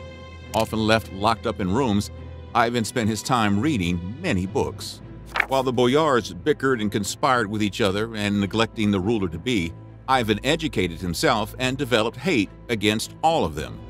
Too young to set things straight and too angry to sit down quietly, Ivan channeled his wrath on little animals. He would pull out birds' feathers one by one while they were alive, reveling in their pain and agony. He also enjoyed watching the dogs and cats fall from great heights after he threw them out of his windows. By the time he was 13, Ivan had created a list of targets like Arya from Game of Thrones intending vengeance. The very first name on that list was the Shuisky family. At that time, the Shuiskys were the de facto rulers of Russia after coming out on top in the power struggle with the Belskys.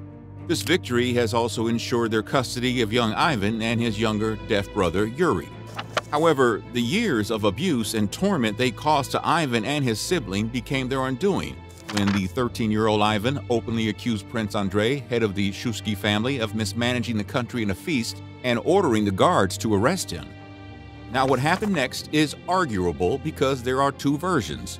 The most credible story out there is that Prince Andrei was taken down to the dungeon and beaten relentlessly by the jailers until life gave up on him.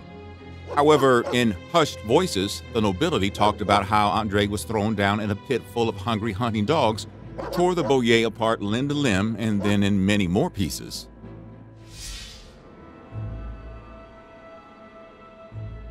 The grudge Ivan harbored for Russia's elites didn't stop with the Shuskis, though when full power was transferred to him at the age of 16, he did try to be a reasonable and benevolent ruler. His first years as a monarch brought peace and prosperity. His rulings included reforms to the penal code, the establishment of the standing army, and the introduction of self-governance. A fan of books, Ivan also introduced printing presses in Russia, and he ordered the construction of the magnificent St. Basil's Cathedral after the conquest of the Tartar region of Kazan. However, perhaps the darkness inside Ivan IV wasn't entirely suppressed. The legend goes that after the completion of St. Basil's Cathedral, Ivan IV ordered its architect blinded so he could never recreate or top the brilliance of St. Basil's ever again. But this might be an urban myth similar to the hoax of Emperor Shah Jahan when he ordered the arms chopped off of the builders who constructed the Taj Mahal. Both stories have no base of evidence, but one might wonder, where did the rumor begin? Ivan the Terrible did not continue to be a compassionate ruler. His title is a massive spoiler about how things did turn out in the end. But the real story is quite heartbreaking. Remember Ivan's childhood friend Prince Kurbsky, the very dear friend to whom Ivan opened up about his difficult childhood? Well, despite such a strong bond between the two of them, Kurbsky stabbed Ivan in the back during his campaign in Lithuania, and was the reason why Ivan faced an embarrassing defeat. Ivan returned home to find solace and gather his strength, but cruel fate had something different planned for him.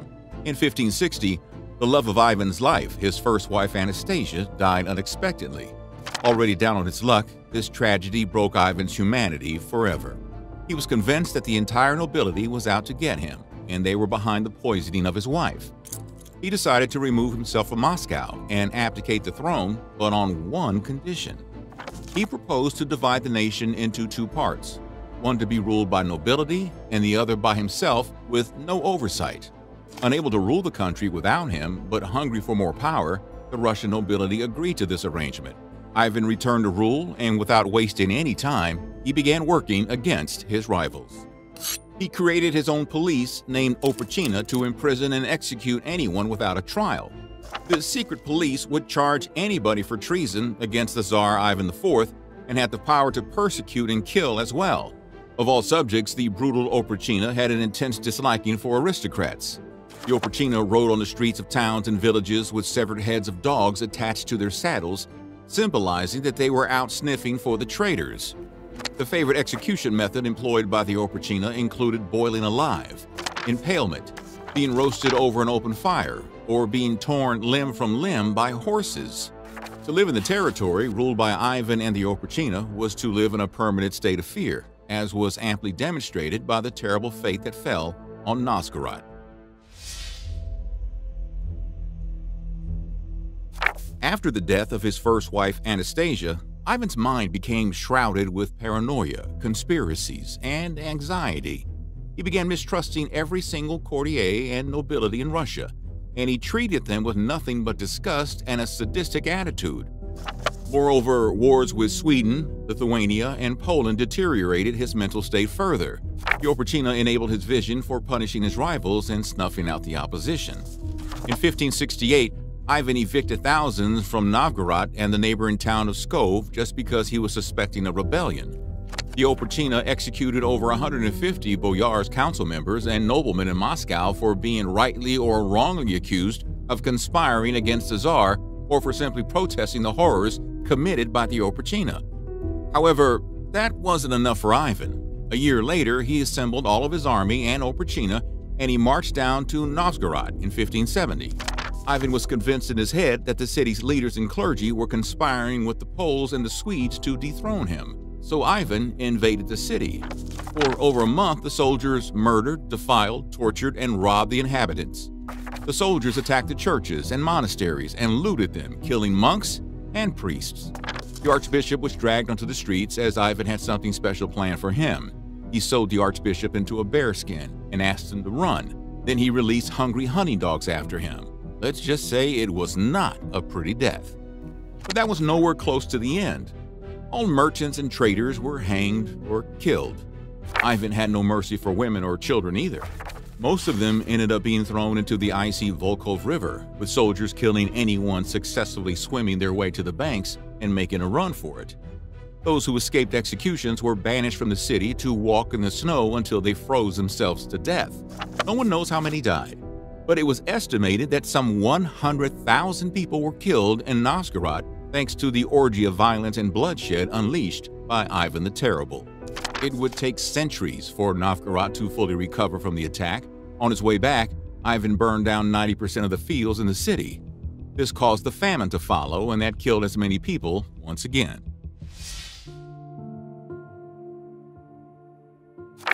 One might think that with everything that happened with his parents and his wife, Ivan would have been extra protective of his family.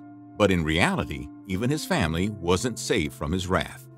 Ivan IV left Henry VIII miles behind by marrying 8 times, and all of his wives met unfortunate ends.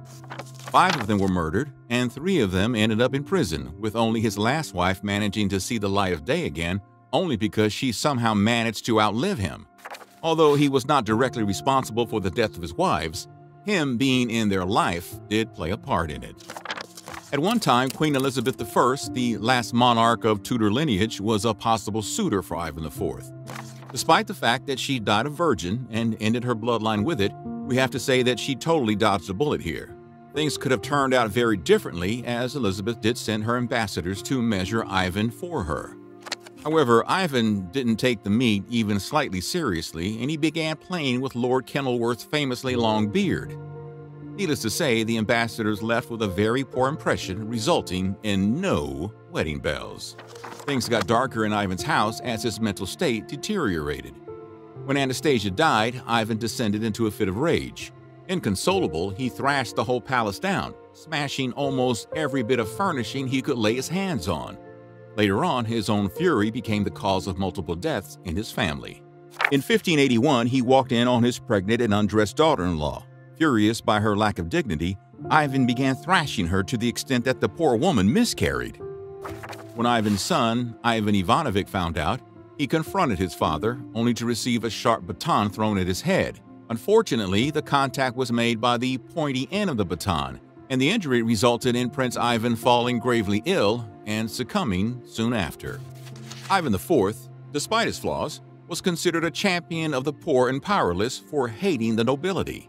His title, the Terrible, could be considered a mistranslation, but his deeds indeed justify it. He accomplished growing Russia from a small medieval state to a billion-acre empire, but also left it into economic shambles, which the empire couldn't recover until the reign of Peter the Great. But nothing matches his love for violence, bloodthirst, and macabre. Tell us in the comments what you deem as Ivan's creepiest action of all. And do let us know which other leader or ruler shall we cover in this series. As always, Thank you for watching Nutty Productions.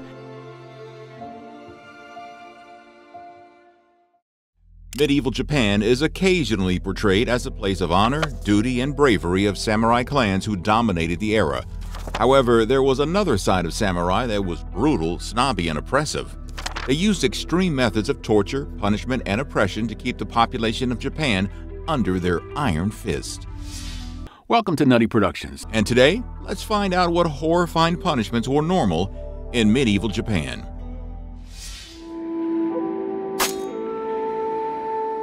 Medieval Japan theoretically wasn't that different from medieval Europe. The king was the highest seat of power in the country.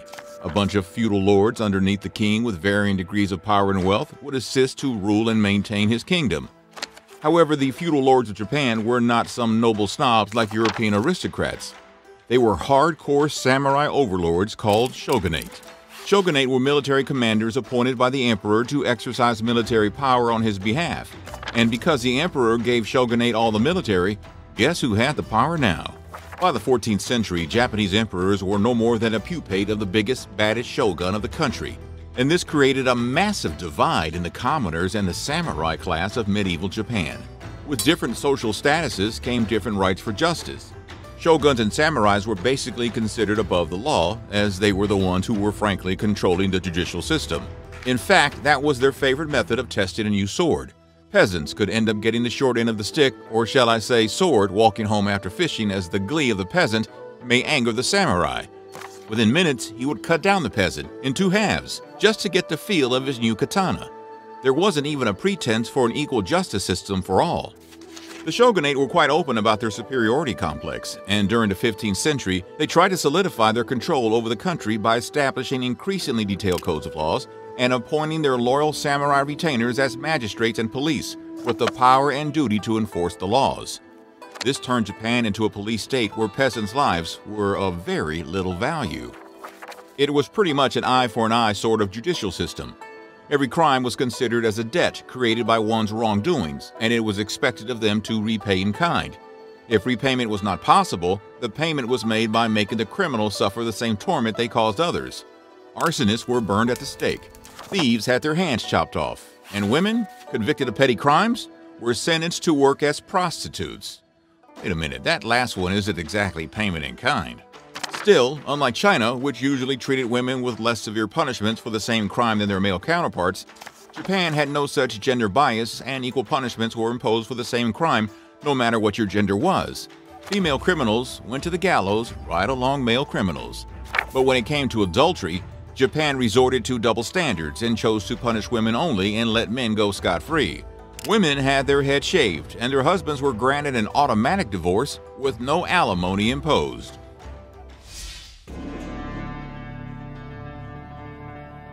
Death by hanging may not sound like an extreme sort of punishment for us today, as countries who still use capital punishment commonly use hanging by the neck until death as capital punishment.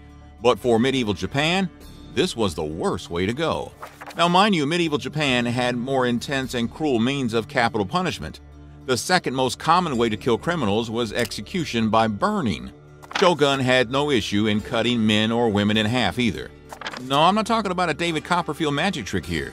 These people were actually cut in half with saws. The Kanazawa Han were the ones who coupled sawing in half with decapitation. Don't ask us why that was necessary.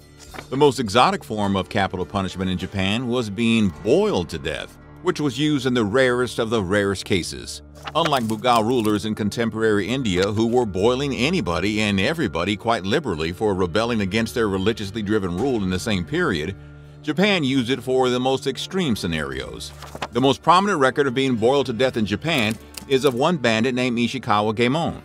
Ishikawa Goemon's crime was to fail at an attempt of assassination of Daimyo Toyotomi Hideyoshi. As a result, he was ordered to be boiled to death, along with his entire family. They were made to sit in a giant bathtub together and were forced to watch each other die. The reason criminals preferred to be killed by all these horrific and excruciating manners of death by hanging was for a simple reason, that being hanged was embarrassing. As Gen Z says, death by hanging was the normie way to be killed. But the reason why being hanged was considered a shameful way to go is the humility that came before and after it. Japan's feudal judiciary system was inexcusable. Major crimes like theft, murder, and rape were often considered unforgivable, not only because of their impact on the victim, but because they demonstrated a disrespect for the law and social order. Such crimes created a debt that could be repaid only by the perpetrator forfeiting his or her life. It was a reality that transcended even the impermeable social hierarchy of medieval Japanese culture. The criminals from low classes would be paraded around town before execution like they were animals being prepped for sacrifice. Hanging executions were done in public as well, and criminals' whole families would be called out for being related to a heinous criminal, pretty much outcasting them from a very judgmental society. These kinds of executions were defiling and degrading at the same time. Later, decapitated heads of executed criminals would be put on pikes for display as a reminder of what they did and making sure the family's wounds would never heal.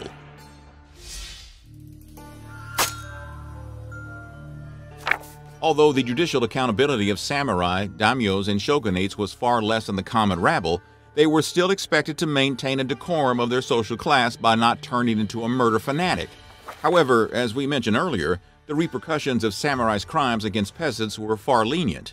It would go as far as being put on house arrest for killing a bunch of peasants or burning fields of crops out just because a peasant looked at them the wrong way. However, this freedom from persecution did not extend in the case of crime against other samurais or the government. Samurai who committed serious crimes were often given the right, or likely were forced to commit seppuku, a form of a ritual suicide in which the offending samurai disemboweled himself with a dagger. The ritual also involved a second, called the keishakunin, who ended the samurai's life with a merciful strike to the neck, as soon as a fatal stomach cut was completed. However, as a Keishakunin, you were not supposed to cut off a head clean.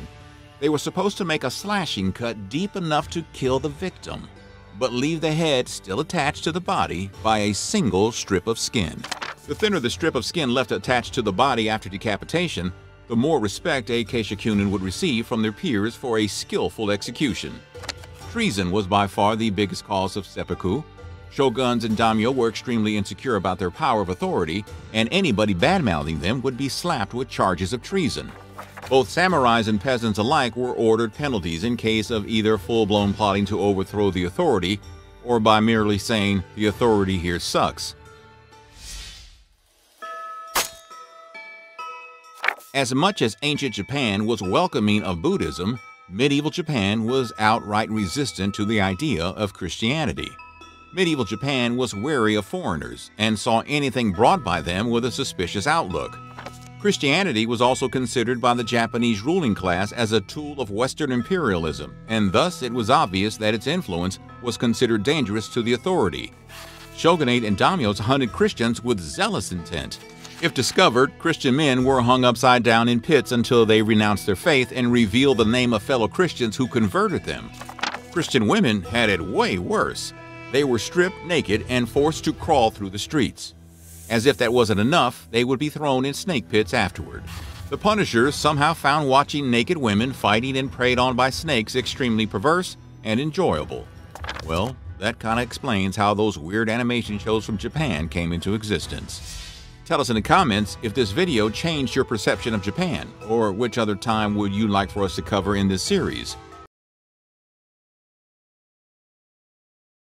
Between 1930 and 1953, according to NKVD's own reports, more than 1,600,000 people perished in Soviet labor camps, more commonly known as the gulags. These were also the years when Joseph Stalin ruled the Union of Soviet Socialist Republics, also known as the Soviet Union, with an iron fist. His reign of terror wasn't just about taking people's lives, but doing it slowly, perversely, and as excruciatingly as possible. Welcome to Nutty Productions. And today, let's find out what punishment methods were employed by Joseph Stalin's regime.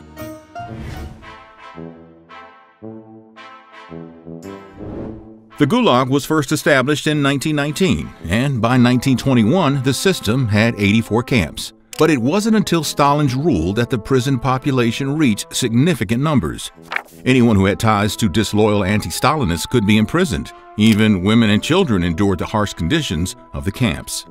Camp prisoners often drudged through brutal weather, sometimes facing sub-zero temperatures. Food rations were tight and workdays were long. If prisoners didn't complete their work quotas, they received less food. They were also given crude, simple tools and no safety equipment. Some workers spent their days cutting down trees or digging at the frozen ground with handsaws and pickaxes. Others mined coal or copper, and many had to dig up dirt with their bare hands. But this was only the standard procedure of their work life in the Gulag. The Gulag's living conditions were cold, overcrowded, and unsanitary. Violence was common among the camp inmates, who were made up of both hardened criminals and political prisoners. More often than not, this integration of various prisoners caused friction in the camps, both at the canteen or at the table playing cards. Gulag authorities had a fetish for deploying their guerrilla justice on these insolent inmates. Such prisoners were stripped down and dragged out in the snow with their limbs bound together so they could only crawl like a caterpillar to die a slow pain from hypothermia. But for some reason, the sub-zero conditions were not tormenting enough for Gulag authorities, and they wanted to prolong the condemned suffering. The guards would lay the prisoner on the ice and douse them with their own warm golden showers so hypothermia would take longer to settle in and end the poor victim.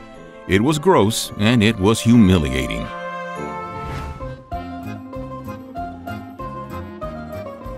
What happened behind the closed walls of the Gulag usually stayed secret within the Gulag.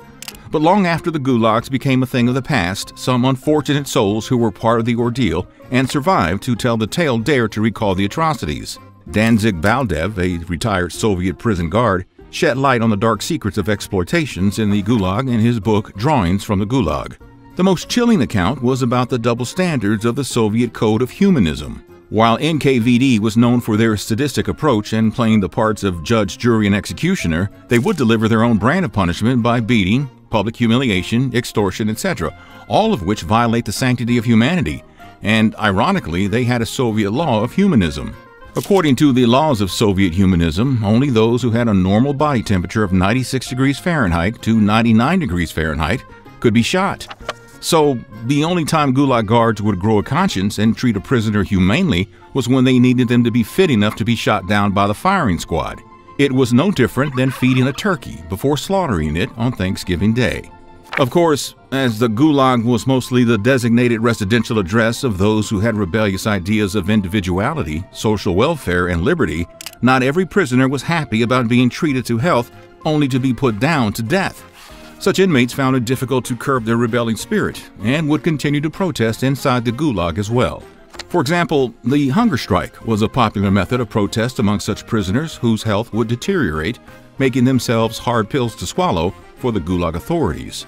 To break their hunger strike, Gulag authorities would often resort to using excessive force. If beating and breaking their bones or threatening their family proved insufficient, these on-strike prisoners were forcefully fed through their nostrils while they kicked and screamed in protest. The feeding was just enough to bring their vitals back to normal, making them eligible for punishment.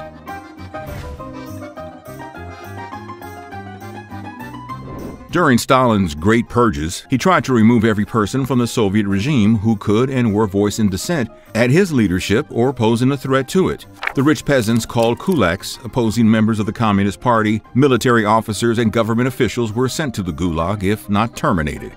Even educated people and ordinary citizens like doctors, writers, intellects, students, artists, and scientists were designated the same fate by Stalin's regime, to either die quickly on the spot or live an excruciating life in the Gulag. Within a short span of 2 years, some 750,000 people were executed on the spot. 1 million more were sent to the Gulags. Soviet intelligence agencies had their own process of trying these suspected counter-revolutionaries and anti-Soviet activists. The judgment was passed first, then they were arrested, followed by the punishment, and then they were tried after making sure the victim had broken down to make a confession. NKVD staff used brutal punishment where victims were stripped of their bottoms and forced to sit down with their bare rear on top of a heated bucket full of rats, trying to escape. Vasily Kovalyev, who was one of the rare group of people to survive the Gulag, also mentioned how hungry dogs were released on them during investigations just for the authorities' fun. People labeled as the enemy of the state could also be forced unofficially to be drowned in parasha, a barrel full of human excrements. Many times during investigations, the victim's head was wrapped with a rubber bag, which made them bleed through the mouth, nose, and ears. The Soviet regime under Stalin also didn't shy away from using medieval methods such as strappado.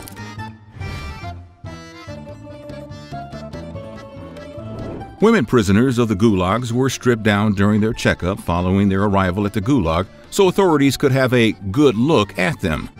Those women who were chosen by authorities as their personal slaves were offered less harsh labor work if they agreed to oblige to the demands and whims of the authority that approached them. It was also mandatory to have women stripped during interrogation to inflict psychological trauma, as authorities would humiliate and degrade them. Women who were not picked up by any authority to be their personal slaves were sent to do the harsh work of digging and logging, only to die of exhaustion and starvation. Entire families were arrested to get a confession for one person, and they were forced to watch as authorities took turns to punish their family members. They would also threaten to send the women of the family to the cells of criminals and lowlifes, where their integrity would be endangered. Those women who denied the offer to be the personal slave of authority had the worst fate waiting for them. These young women would be thrown to the dangerous anthills or would be tied to the tree so ants and other insects could eat them alive. They were also bound in compromising positions for additional humiliation. The grossest part of this tragedy is that it was often female authorities that would carry out this punishment. Women were also traded as commodities by guards, and there was a high demand for women of foreign birth, mainly Germany, Poland, and from Baltic states. The customers were the criminal kingpins who were treated better in the gulags than the enemy of the state political prisoners. It was common for such kingpin criminals to own 2 to 3 women.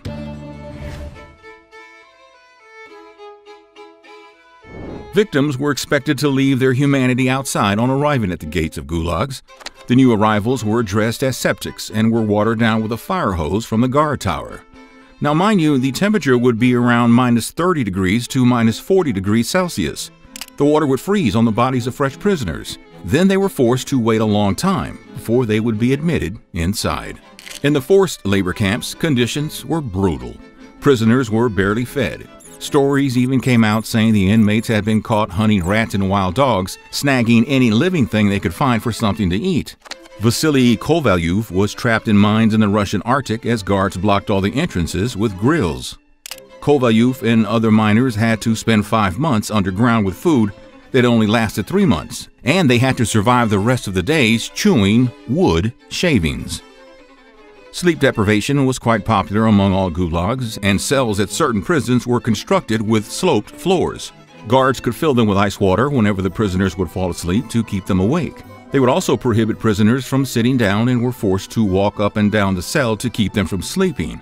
Many prisoners would take a step, fall asleep, take another, and lose their balance, awaken and catch themselves and turn around to repeat the process. According to inmates who survived the ordeal and were released after Stalin's death by his successor, Nikita Khrushchev, there were a total of 52 kinds of punishment methods and devices implemented by the authorities at gulags. From Sukhanovka Swallow to Taylor Boilers, these prisons were pits of incessant punishment. We would hope for these punishments to have been forgotten, but the rival counterpart of NKVD picked up most of these methods and introduced them in the West, where they became standard procedure for intelligence punishments in the following decades. Tell us in the comments, what other period would you like us to cover in this series?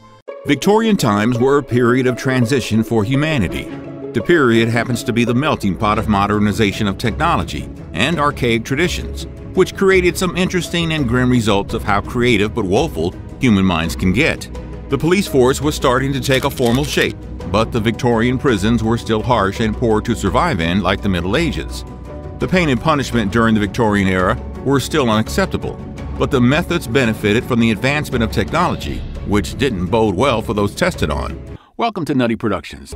In today's video, we're going to find out what punishment was like in the Victorian era. Viewer discretion is advised for this video, as some of this video may be offensive or disturbing. We, the makers of this video, in no way support or condone the actions of the subjects featured.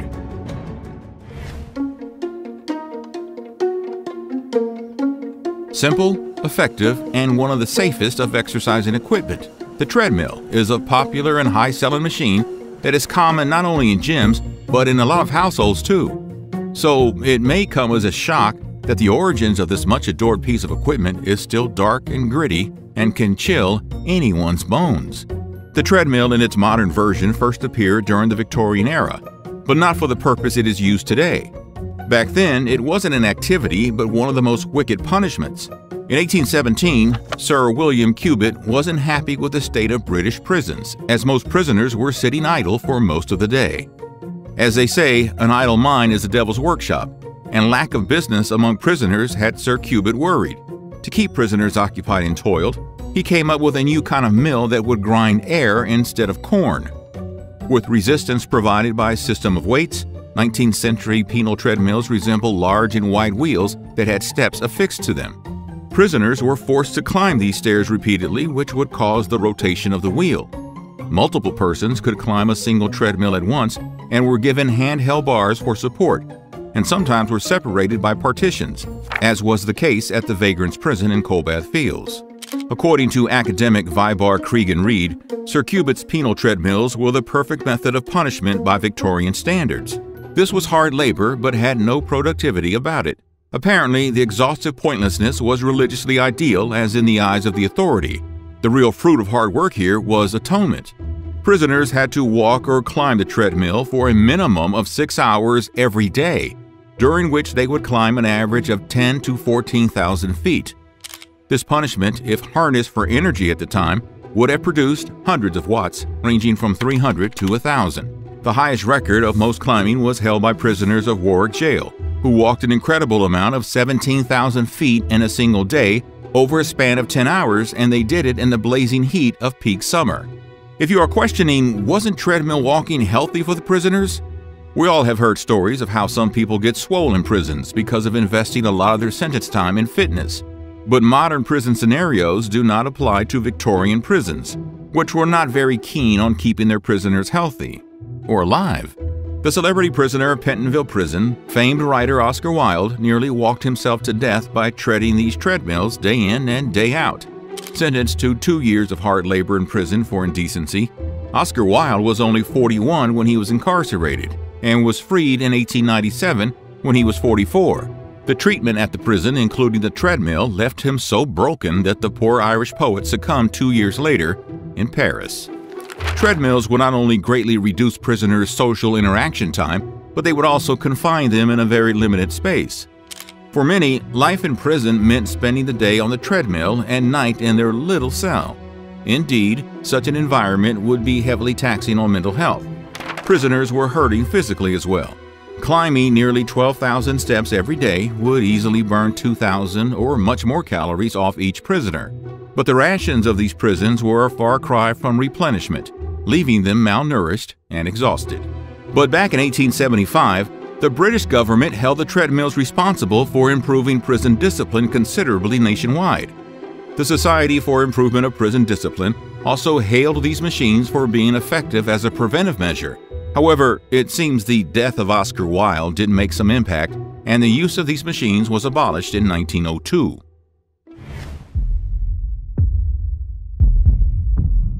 Ireland's freedom movement is one of the darkest chapters of the United Kingdom's history. In the 18th century, the Irish population was inspired by the French Revolution. Some Irishmen set up the Society of United Irishmen in Belfast in October 1791, intending to bring democracy to Ireland. The society met fierce suppression from the government from the onset and was driven underground, but the members kept the society alive in secret. The tension between the authorities and the society grew to the apex in 1798, and rebellion broke out in and around Dublin. Though the Irish had spirit, they were poorly armed and poorly led because most of the United Irish leaders were in prison during the insurgency. The fighting in the 1798 rebellion lasted just 3 months, but tens of thousands had perished. A high estimate of the death toll is 70,000, and the lowest one puts it at about 10,000. Authorities cracked down hard on confirmed rebellions and suspects alike, and the oppression continued during the Victorian times too.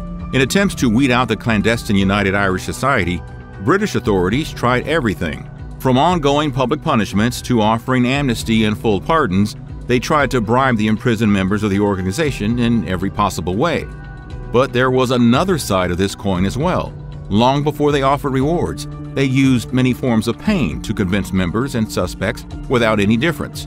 These punishments continued to be a bane of the Irish for over a century. The usual methods of convincing enforced by the British were flogging, half-hanging, and picketing. While flogging is a term that almost everybody is familiar with, half-hanging was a sick game of letting them dangle but cutting them down before life left their body. They will then help the prisoner to get back on their feet and then repeat the excruciating and appalling process many times. Picketing was the process of placing the bare soles on pegs, driven into the ground with their pointed ends uppermost. Their whole weight was therefore supported on the most sensitive part, and it would inflict unbearable pain. While these horrible means of punishment were common, pitch clapping was kept for special occasions. The process involved pouring hot tar into the pitch cap, a conical cap shaped very similar to a clown's cap. This cap was then placed onto one's said head, allowed to cool, and then removed rapidly. Although it was traditional for men to be bareheaded in church, it was said that Irish priests made an exception for survivors of pitch capping to cover their scarred scalps with a handkerchief.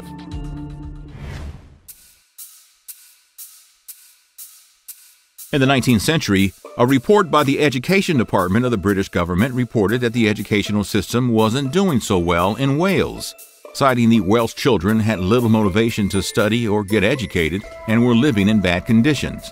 The Victorian-era British decided that the reason for such poor education standards has to be the lack of English in their education system. So they came up with a punishment system to dissuade Welsh children from speaking Welsh. A piece of wood plaque inscribed with the letters WN was crafted to hang around the neck of children who were caught speaking Welsh in school. However, there was only one plaque for all the children in school, and that's where this punishment became sadistic.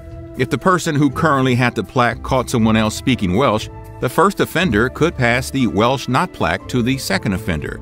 The plaque would be passed around Welsh children for the entire day, like a wicked version of hot potato. as Welsh students would turn on each other to avoid wearing the plaque at the time the final bell of the school would ring. At the end of the day, whoever had the plaque around their neck would be punished by school authorities. This punishment served the British divide and rule policy wonderfully at a micro level.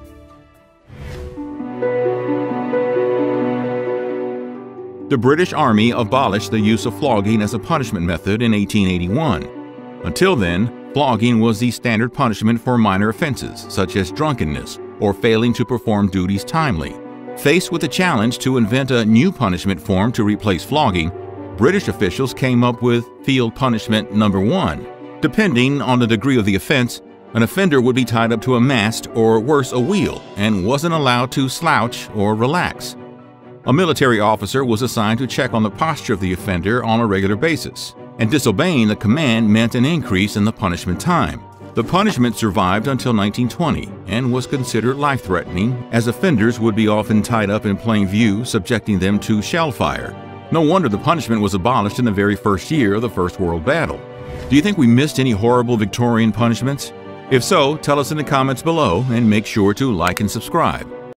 One of the oldest civilizations to survive, China's long-term success can be accredited to its effort to harmonize its society at any cost. Oddly, it was the teachings of Confucius that helped China to devise horrendous and soul-tearing punishments that could make even stone-cold criminals wet their pants. Welcome to Nutty Productions. And today, let's find out what law and punishment were like in ancient China.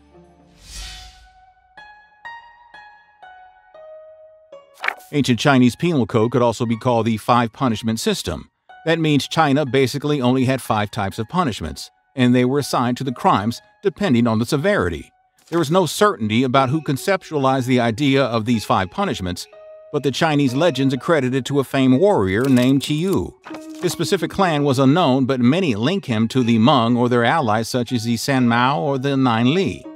Qiyu in Chinese legends is regarded as a mythical king, and because 5 punishments were associated with him, the Shao dynasty implemented them during their rule. Before the Qin dynasty, the 5 punishments were mostly focused on branding the criminals.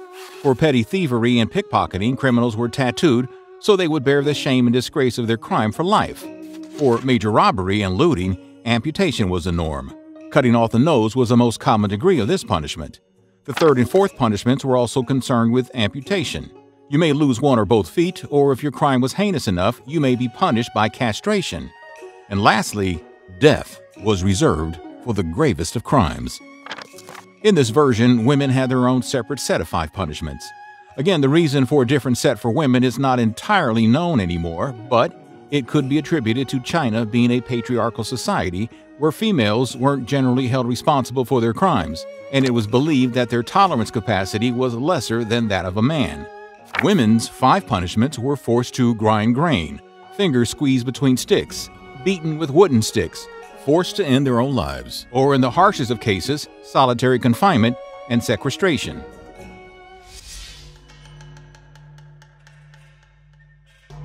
The first imperial law codes of a centralized Chinese state came about when the Shi Huangdi established autocratic rule as the first emperor of the Qin dynasty in 221 BC. Qin China was ruled by a school of thought known as legalism that believed humans were naturally evil. According to this philosophy, to create a harmonious society where the weak were safe, the laws had to be simplistic, ruthless, and efficient.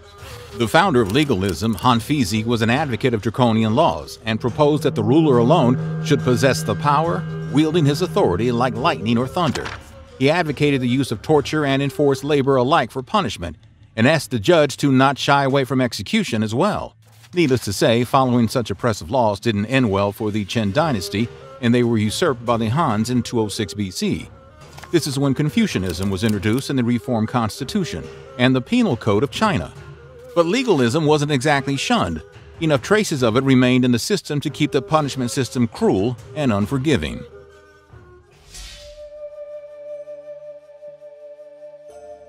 After the introduction of the Penal Code based on legalism by the Qin dynasty and later the institution of Confucianism by the Han dynasty brought changes to the 5-punishment system.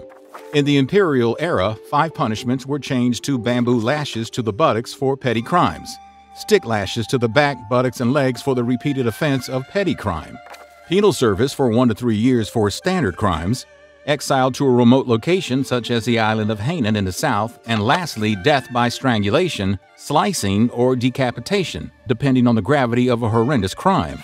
Within each punishment, there were different degrees. For example, a prisoner who was sentenced to be beaten with a light stick could be sentenced to up to 5 degrees of punishment, which dictated how many blows would be delivered. So a convict may get 10 to 15 beatings. The tenure of imprisonment could last for 1 to 3 years. Even exile was subject to degrees so that the more severe the crime, the farther the convict went afield. As for execution, a quick decapitation was considered worse than strangulation.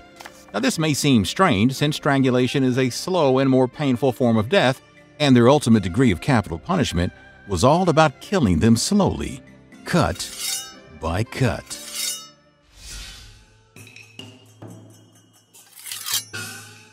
We know the section of this title may sound like an 80s kung fu movie, but this was the most menacing method of torture and punishment in China. During the 10th century, the 5 punishments evolved into more horrendous methods of penalties. Ling Qi, or death by 1,000 cuts, could only be sentenced by the emperor's decree, and was used for the crimes of the highest degree in China called the 10 Abominations. The 10 Abominations revolved around the matters of treason, parricide, murder of spouse, rebellion, and witchcraft. Like other punishments, Ling Qi too had multiple degrees of punishment based on the severity of the crime. This gruesome punishment followed a prescribed order, starting with the flaying of pieces of skin, muscles, and then removal of body parts to maximize pain, but keeping the vital organs functioning. Commonly, Ling Qi consisted of 8 slices to the body, but it could go up to 120 slices. Yeah, calling this punishment death by 1,000 cuts seems like false advertising, but hey, 1,000? It does have a nice ring to it. The torturer would start with slicing the face, followed by hands, feet, chest, stomach, and the final blow was made at the heart, or by decapitating. Western writers who witnessed Ling Qi in their lives described it as torture for the soul. It was meant to destroy the future of the offender's spirit so it cannot be recognizable in the afterlife.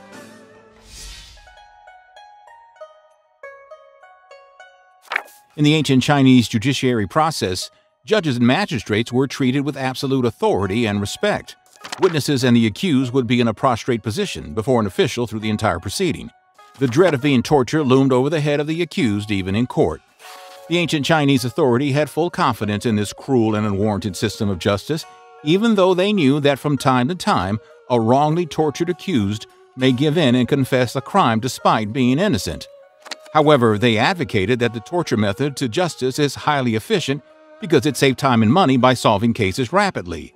As the criminal cases could be solved solely by accused confession, torture would be deployed from the get-go and became an integral part of the investigations.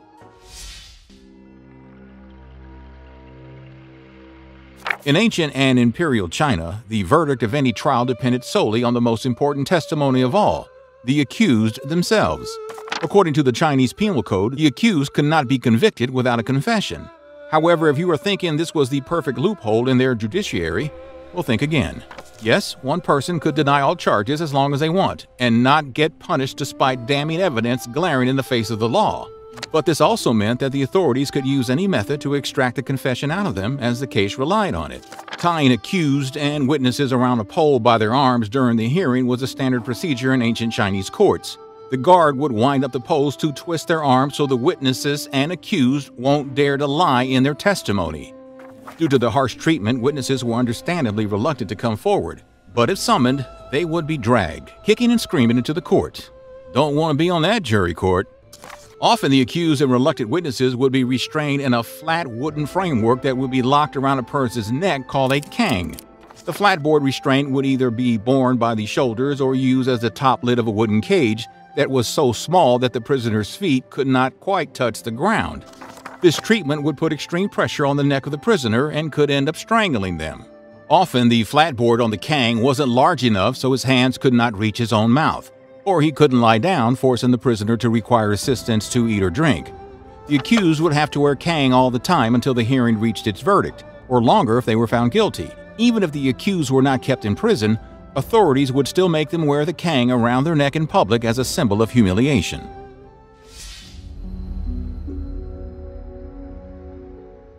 One slightly less sadistic method of execution was the neck tower. The prisoner was put inside a cane cage and he would have only stones to stand on. Every day a stone or two is removed, so the poor prisoner would suffer a slow and horrendous death from strangulation. In the imperial administration, a senior official would dread the receipt of an imperial letter containing a piece of red silk, as this had the clear meaning that the official was in severe disgrace and was expected to immediately hang or poison himself. Another method including pulling veins out of the back of the shins of the prisoner until he would bleed to death.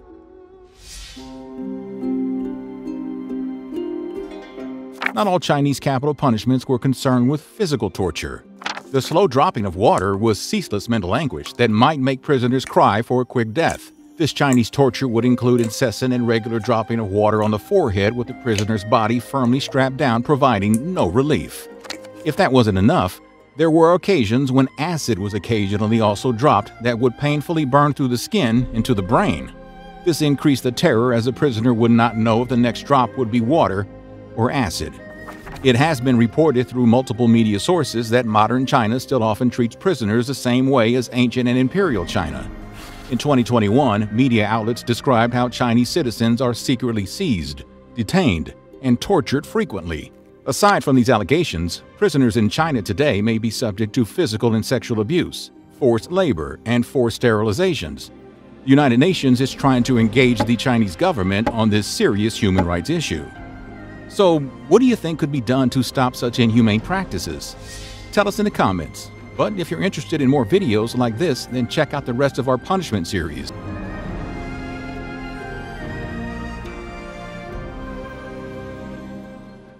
When you are making a series on horrible and creepy punishments, everybody expects a video on the Spanish Inquisition. For nearly 400 years, the Spanish Inquisition honed perfection in two objectives: spreading Christianity and the art of torturing non-believers. Welcome to Nutty Productions. And today, let's find out what horrific punishments were implemented by the Spanish Inquisition.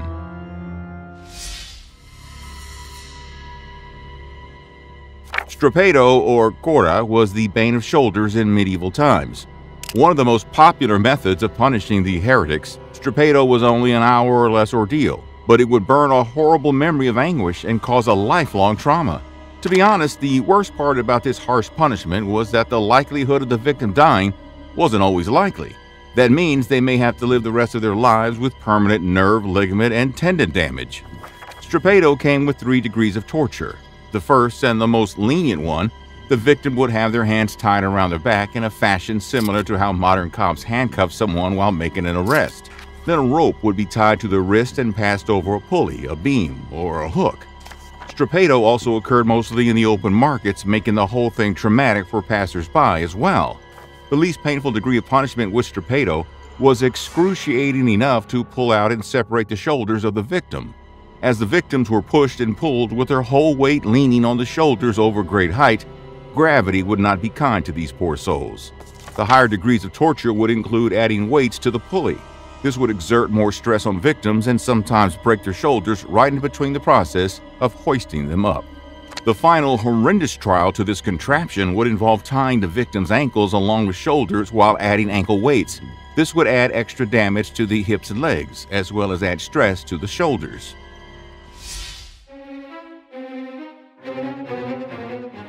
Thanks to spy movies such as the James Bond and Jason Bourne franchises, holding someone's head underwater has become a common trope of torment in movies. The underwater shot of a person struggling to breathe and releasing air bubbles is an intense visual, but it wouldn't have been popular in movies if it wasn't for the Spanish Inquisition. Cora, or interrogatorio mejorado del agua, was the name of the punishment method. The idea was to extract a confession by pulling on the victim's fear of drowning. Different cells of the Spanish Inquisition used a different method for toca, and controlled drowning in Madrid may not be the same method the Mexican Inquisition would use in Sinaloa. Interestingly, every Spanish colony added something to toca and favored it in local culture as if it were some sort of celebration. The accused would be laid on his or her back and be strapped to a board. They secured the ankles, wrists, arms, and legs to prevent the accused from thrashing around. The mouth would be covered with cloth. Officials of the tribunal would pour water over the accused, simulating drowning. At first, they would repeat controlled drowning with ample break time so the tribunal officers could persuade the accused into confessing. There would be a lot of good cop, bad cop role-playing to convince the accused to confess, but if that doesn't happen, then they would up the ante.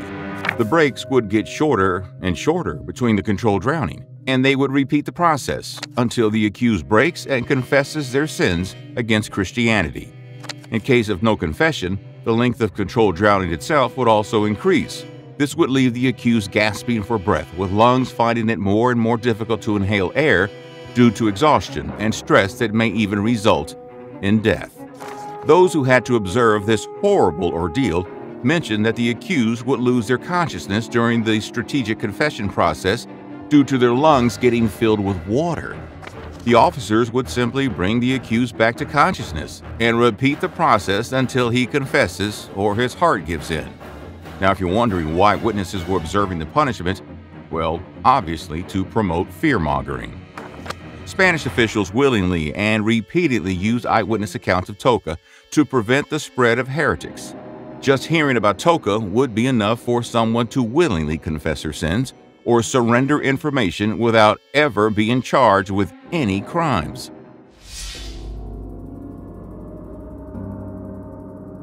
Are you one of those people who hate it when someone cracks their knuckles around you? The popping and the cracking sound of simple soothing for one person can be annoying and cringe-inducing for another. If the act of cracking knuckles makes you feel like somebody violated your boundaries, imagine a whole torture system based on producing those sounds. The rack wasn't a product of the advancement in punishment techniques during the Spanish Inquisition per se. This technique has been around since ancient times, but it was definitely at the peak of its popularity during the Spanish Inquisition. A person would be secured to a board by the wrist and the ankles with some type of cuff. Then chains would be attached to the cuffs. The chains would be attached to a wheel, and a crank would turn the wheel. As the chains were tightened, the body would stretch, and joints, ligaments, and tendons would snap, crack, and pop. While one of the accused of heresy would be enduring this torment, others were forced to spectate and listen. The horrible noises of tendons and ligaments popping and snapping coming from the rack would prove to be enough to scare others into a confession. Those unfortunate souls who would end up spending too much time on the rack would have their muscles lose the ability to contract. Therefore, without the elasticity of muscles, they wouldn't be able to move on their own any longer. They would also lose their ability to control their bowels and other bodily functions. Now, despite producing such horrible results, the Inquisition felt that the tried and tested ancient method of racking was not effective enough. Really? So they added their own medieval flavors to it. Sometimes a part of a bed used in the rack may have nails or other sharp objects coming out of it, which would then scrape against the skin as the rack would stretch the body. In the New World, the Spanish Inquisition went one step ahead and combined rack and strappado together. In this case, the victim's ankles would be stretched while hanging by their wrists from a tall tree or pole.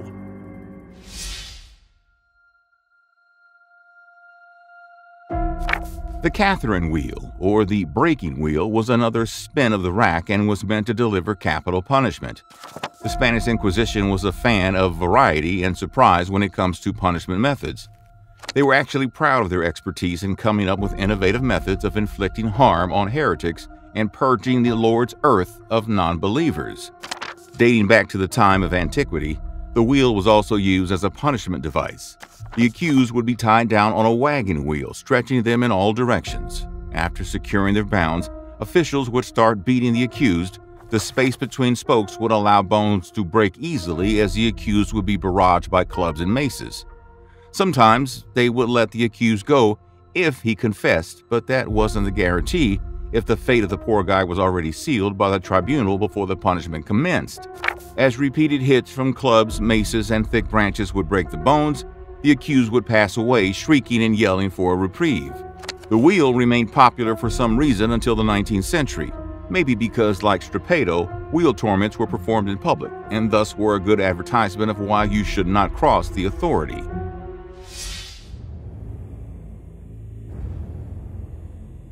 Known by many names such as Silas or sackcloth, the hair shirt was perhaps the most irritating way of punishment, and it was mostly a self-induced method of affliction. A garment made with raw animal hair with a neck hole would rest upon shoulders with the sides tied under the arms. It was worn against bearskin with the idea of inflicting skin irritation on oneself. For Catholics in the early days of Christianity, hair shirts were used as a method of repentance during the season of Lent, the 40 days before Easter. To intensify the irritation of the skin, other items were added, like twigs, rocks, or metal. The Spanish Inquisition made the hair shirt their tool of repentance in the New World. Those who would confess to the charges of heresy and other sins before death sentence was given were asked to wear the hair shirt as penance to repent their sins. The sentence could last for multiple hours, or even multiple days, but it was still a convenience in comparison to the rack and the wheel. For those who faced the tribunal, it was required that they publicly proclaim their devotion to God, Jesus, and the Church. So, wearing the hair shirt publicly was considered an endorsement of the teachings of the Church and promising that one would never commit heresy again. The hair shirt may have been a mild discomfort in Europe where temperatures were cooler, but in the New World, heat and humidity prevailed. Animal fur is no joke, and hair shirts were quite heavy. Obviously, the Church would force people repenting to not break their fast as well during the penance. So, no food, no water, and they were dying of extreme heat while wearing a hair shirt in the market. We don't need to tell you, viewers, the math here, do we?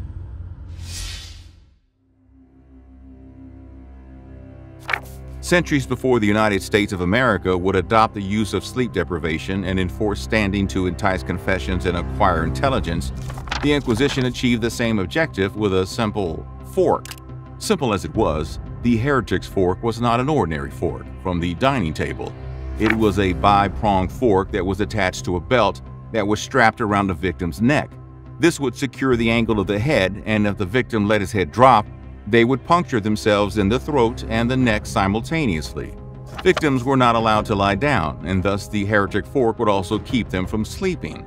This made keeping their head steady a necessity for victims.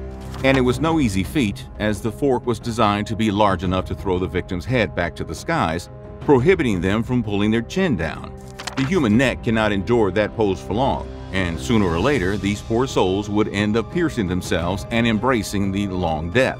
They would bleed not only from the wounds but also from their eyes, nostrils, and mouth as well. What makes the heretic fork so saddening is that the primary objective of this device was no different than any other torture device used by the Spanish Inquisition: to get a confession. But as more often than not, victims would end up puncturing themselves, and it was the perfect tool to keep them silent for the rest of their life. Tell us in the comments, what do you think was the most extreme method of punishment incorporated by the Spanish Inquisition? And which period should we cover next in this series? The Aztec Empire was one of the most famous and mighty civilizations of pre-Columbian Americas. Today, they have a savage image in the mind of the general population. But how much of it was true? Was it a lawless land where emperors ruled with an iron fist, acting as gods? No, they had a very sophisticated law system, where everybody saw their day in court. But they also had the harshest punishment for ordinary crimes. Welcome to Nutty Productions. And today, let's find out what punishment was like in the Aztec Empire.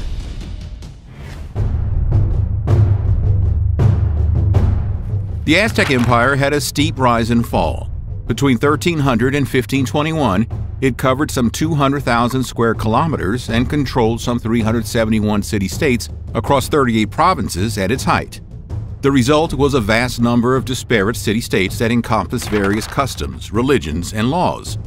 No empire can grow that big that fast without fighting a lot of battles, and the Aztecs were a self-proclaimed warrior race. Such a grand amount of warring resulted in a vast number of captured warriors from enemies. Although most of these warriors were treated as ritual sacrifices to gain the gods' favor for more upcoming battles, a lot of these warriors were also deemed worthy of punishment, depending on if they were found guilty of war crimes. The simpler method of punishing these prisoners was sort of a firing squad. They would be tied in a standing position between two posts, which may resemble a wide defensive stance of a modern goalkeeper from soccer. Then a white spot would be painted onto their chest over the heart. Archers were then ordered to shoot arrows on everything except the head and heart, which would be for the final blow. Some captured warriors were offered an honorable death, where they were given a flattened cudgel to defend themselves while being tied up to a rock to defend against an Aztec warrior who would attack them with a sharpened blade with an obvious intention. But most of these prisoners were dealt with by laying them on a sacrificial stone and facing an obsidian blade. Then the priest would take their heart out. But if that wasn't considered sufficient, they would slowly cook them over a bonfire. They would be thrust in and out of the fire repeatedly until they were nearly gone. After that, they would finally perish by having their heart removed.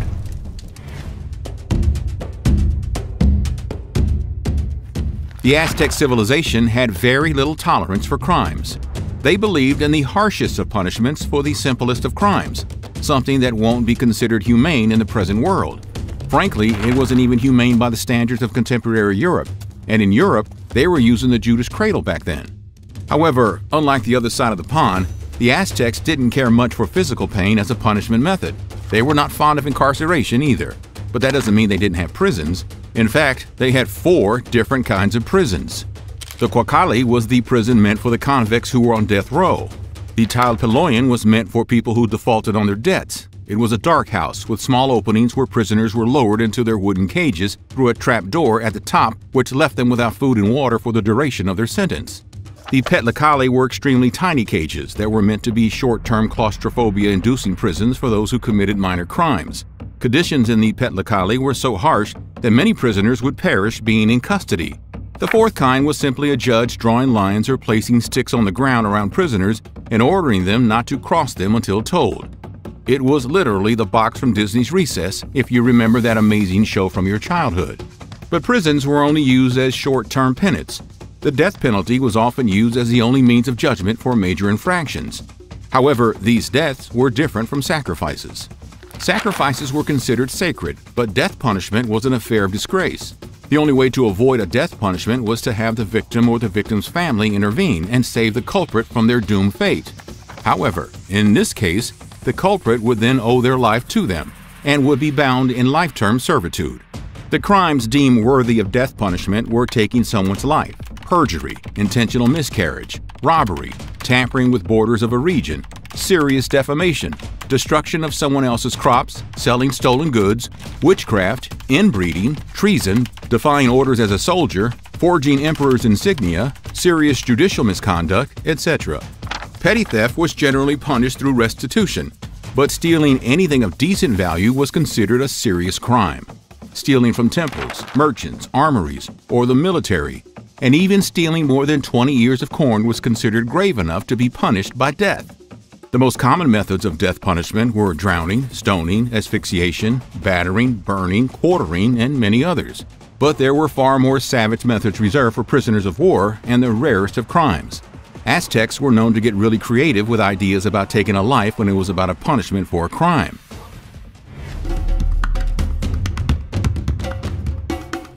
Aztecs had a very defined hierarchy, and everybody was supposed to respect that. There were grave consequences for crossing the imaginary lines that separated one class of society from another.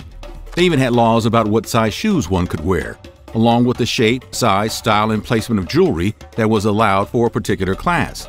Anybody who was lesser than a noble wasn't supposed to wear woolen garments, and you could be sentenced to death if your clothes didn't match the status of your class. That's a severe punishment for a minor infraction by the present world standards. Thanks to the Spanish who justified their conquest of the Aztecs by citing their penchant for sacrifices, Aztecs were stereotyped as barbaric people. This was further affirmed at first when the Great Tower of Skulls, Zompantli, was discovered in 2015 around the Templo Mayor, which stood at the heart of the Aztec capital of Tenochtitlan. This is the external facade of the skull tower on the east side. The skulls were mounted on a fence-like structure and set in place with mortar. The tower, 16 foot in diameter, is believed to be part of a skull rack from a major temple, now buried beneath the centre of the modern-day city. Known as the Hue Zompantli, the skull rack stood on the corner of a chapel to the patron of the Aztec capital. But people often forget that during the 15th century, when the Spanish brought the Aztecs to destruction, people in Spain were performing witch hunts, and the Spanish Inquisition were punishing people in the name of heresy. In a similar way, Aztecs couldn't be defined only by what their religious beliefs were and how they treated criminals. Even though sacrifices were integral to Aztec life, the people of the empire were not dehumanized because of it. They were compassionate, sophisticated, and very familiar people. They loved music, poetry, and flowers, and treasured close emotional ties with their families.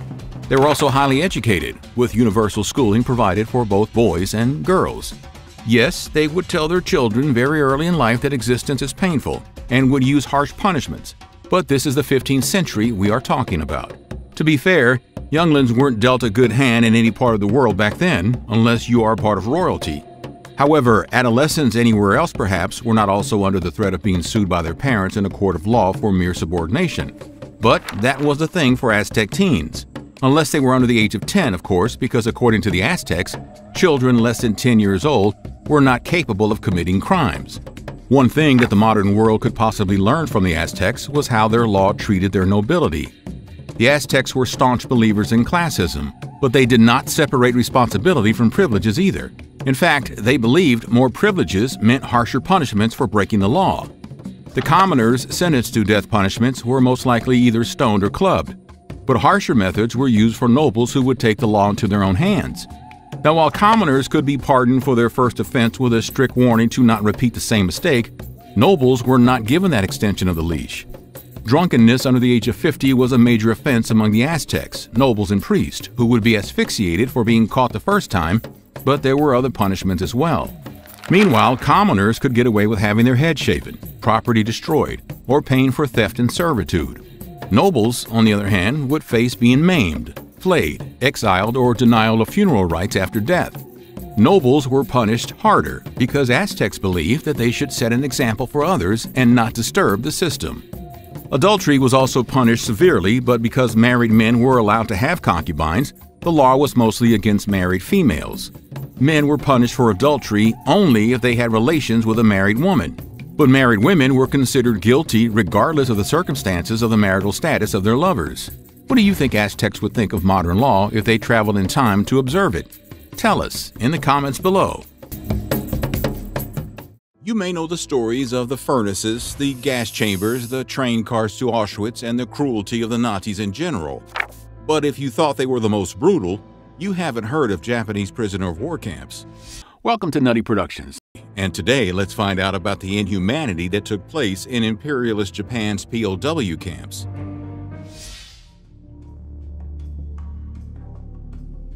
You ever drank too much water and then you can feel it sloshing around in your stomach?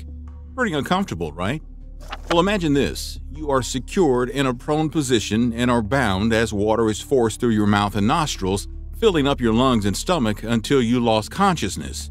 Japanese guards of POWs called it water cure. However, it was far from any cure we have ever heard of.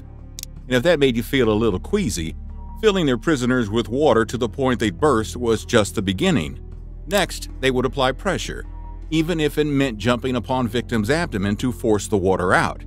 They did it to revive him, only to repeat the process afterwards.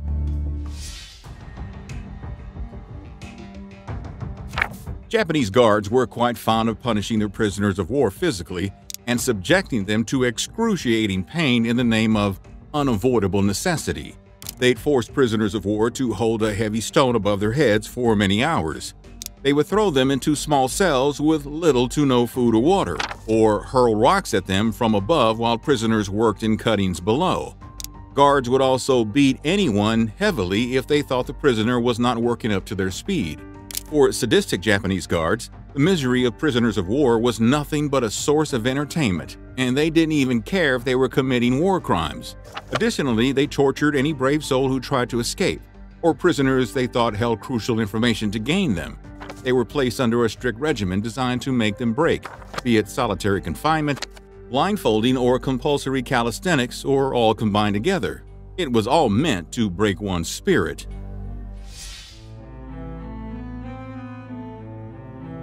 How slowly can you cut a person? Puncturing is generally one of the quickest methods to kill a person, but if done slowly, it can be excruciating. Bamboo is a plant capable of growing a couple of inches per year, and for Japanese POW camps, it was a natural tool to slowly harm and eventually end prisoners' lives. Prisoners were tied in a kneeling position over a piece of growing bamboo with a sharpened end. As the bamboo grew over days, it would cut into him, real slow. The piercing would happen over days, making its way through skin, and then flesh, muscles, bones, and finally organs, making the prisoner feel the bamboo making its way inside him, little by little, non-stop, for days. This horrifying agony would also cause gangrene and the eventual loss of limbs, Some prisoners were tied over a bed of sharpened bamboo shoots and left to suffer as the plant worked its way through their body, ever so slowly, eventually killing them. Now, if you think that wasn't possible and is an exaggeration, a 2008 investigation by Mythbusters determined that the shoots are capable of penetrating through several inches of ballistic gelatin in less than 3 days. Japanese captors were ruthless about enforcing hard labor on Allied prisoners of war.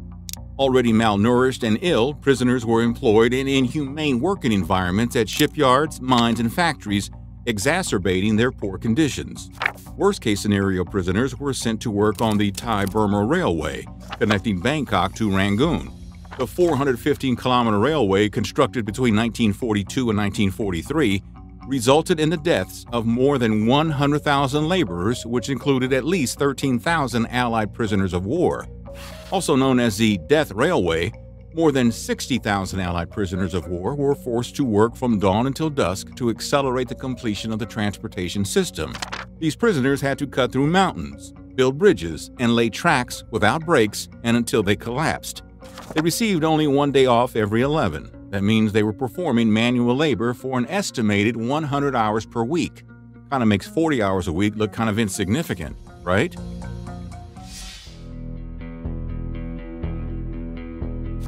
After the Battle of Bataan in 1942, the Japanese Army had to relocate surrendered Allied forces for housing and exploitation for labor. In 1942, between 60,000 to 80,000 Allied prisoners of war began marching from Mariveles to San Fernando. They were loaded onto trains to Campus train station, and from there they were forced to march again to Camp O'Donnell, which makes a total of approximately 70 miles by foot. During the march, they were provided with little to no food or water. Despite being intended for labor, their lives meant nothing for their captors, as asking for food or water would result in receiving a bullet. During that march, it is estimated that 18,000 Filipino prisoners and 650 American prisoners died.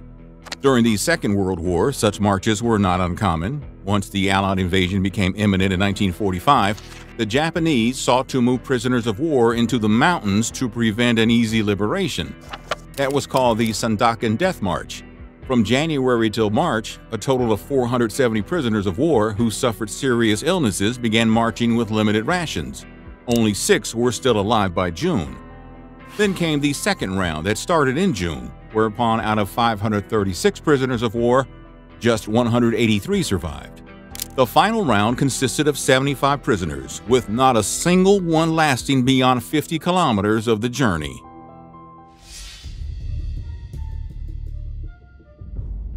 Unit 731 was a covert research and development division of the Japanese Army.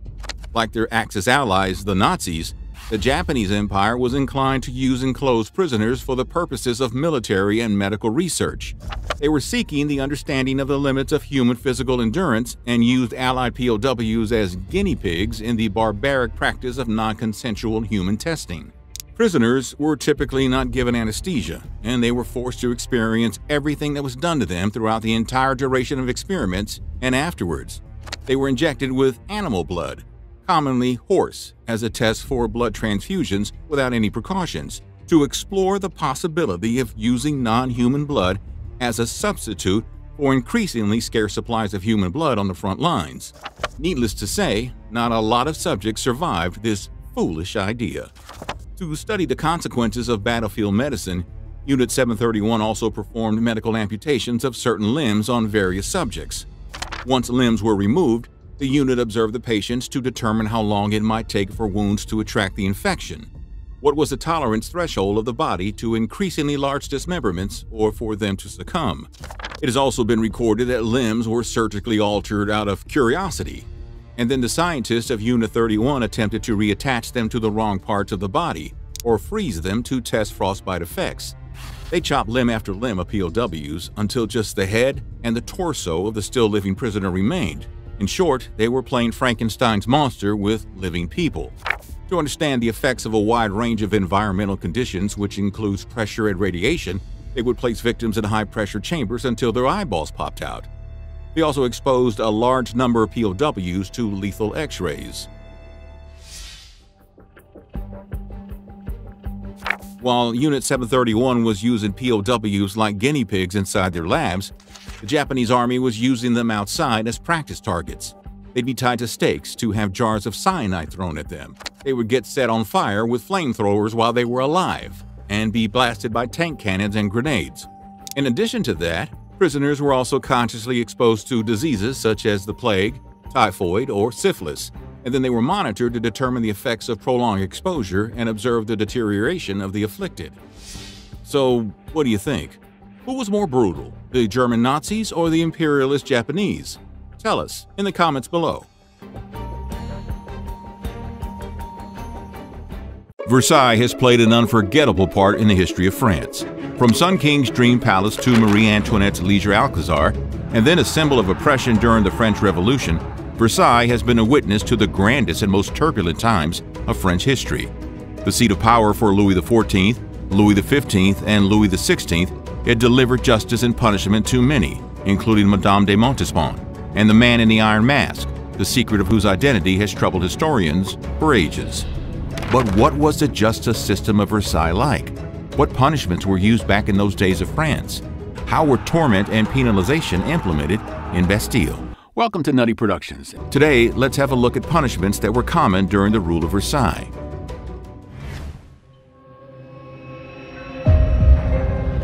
Nothing is more eponymous to the French Revolution as Les Miserables and the guillotine. Interestingly, both are remembered for very different reasons. While we all love the piece of art that Les Miserables is, the guillotine sits on the exact opposite end of that spectrum. Considered a very extreme punishment, the guillotine was widely used during the Revolution in France and the following Reign of Terror. But it may come as a surprise to some that the purpose behind the invention of the guillotine was a complete contrast to what it became. Joseph Ignace Guillotin was a politician, physician, and a Freemason who, believe it or not, was a staunch oppositionist to capital punishment as well as the use of torment in prisons. In 1775, he advocated using criminals as medical experiment subjects instead of facing the stake or being gibbeted, boiled, or many other grim punishments. Yes, these methods were prevalent forms of capital punishment when France was ruled from the Palace of Versailles. The Game of Thrones-style punishments by axe or sword were only reserved for nobility. But similar to the gibbet and other horrible methods of capital punishment, a sword or axe didn't ensure an immediate death and would end up in a messy affair more often than not. A humanist, Guillotine preferred prisoners to be subject to wacky and often side effect resulting experiments of 18th century medicine over them facing a painful demise.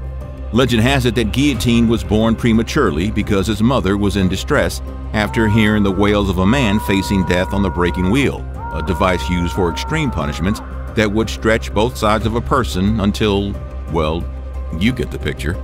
But Guillotine asserted that his reasoning behind his disdain for capital punishment was his experience in medicine. After his efforts to cancel capital punishments failed, he proposed that the need of the hour was a mechanism that may end life swiftly and as painlessly as possible. He hoped that a more humane and less painful method would be the first step toward total abolition. His proposal was, all punishments for the same category of crime shall be indifferent, regardless of the social status of the criminal. That means nobility would get no reprieve from the harshest punishment applicable on the basis of the right of birth. If a criminal is found guilty and is sentenced to death, the sentence should be carried out by detachment of the head by a machine and not a human. The family of the guilty party will not suffer any legal discrimination.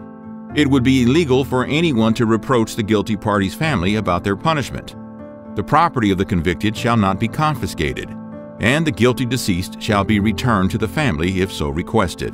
Thus, in 1789, the guillotine was born, a tall mechanism that featured a sharp, heavy blade positioned at the top and a kneeling area for people to stick their heads through at the bottom. Once the blade came down, the punishment was served. At first, the machine was named Louisette or Louisen after its inventor, French surgeon and physiologist Antoine Louis, who designed it for the French court based on the concept proposed by Guillotine. It became known as a guillotine somewhere near the French Revolution.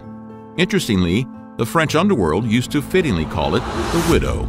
Though the mechanism visioned by Guillotine became popular soon after its first use in 1792 and bore his name, his pleas for prisoners' rights took many years to be implemented. After being trialed on cadavers at the hospital of Bicêtre, It was erected on the Place des Graves for the punishment of a highwayman. But during the French Revolution and the Reign of Terror, the punishments became a spectacle. Interestingly, the 17,000 people whose tops were chopped by the guillotine included King Louis XVI and Maximilien Robespierre, who sent many to die under its blade. Ironic, isn't it? Guillotine tried to distance himself from the machine during the execution hysteria of the 1790s. Later, his family unsuccessfully petitioned the French government to change its name in the early 19th century. The use of the guillotine in France remained popular until the mid-20th century, only diminishing during the 1960s and 70s. In 1981, France outlawed capital punishment and abandoned the use of the guillotine.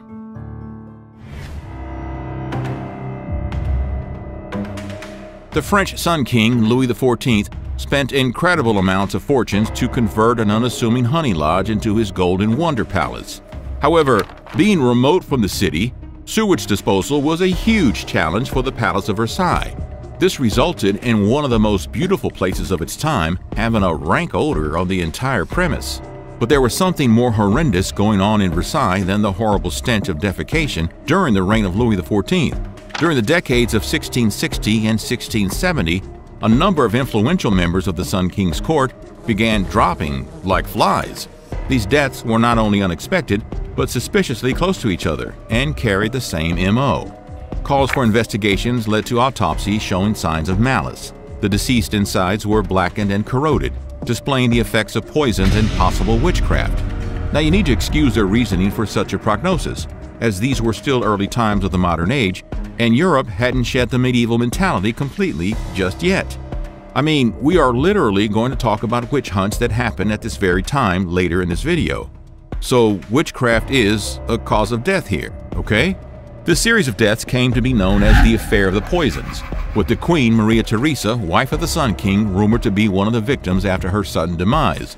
Investigations began with the arrest of Magdalene de Lagrange on charges of forgery and assassination in 1677. To save herself from the harshest sentence, Lagrange approached the Marquis of Louvois with the claim of having information about several crimes of high importance. With her testimony, the Pandora's box was open, and out came accounts of many poisonings that were committed to acquire estates and titles of close relatives. It began with what appeared to be an isolated case, but then door after door kept opening up, eventually implicating rich and poor alike. Over the course of 5 years between 1677 to 1682, 442 people were implicated, and 367 orders of arrest were issued. However, only 218 arrests were carried out, and 36 of them were put to death by either the rope, given the stake, or death by sword or axe. Another 5 were sentenced to the galleys based on their gender or being too young.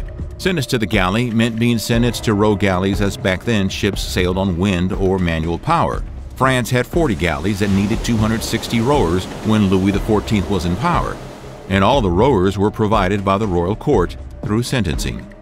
This sort of punishment was mostly used against Protestants in order to set an example and promote fear so that they would turn to Catholicism. The Affair of the Poisons claimed 2 to 3 times more lives than the number of deaths at Salem 10 years later during the infamous witch trials across the Atlantic.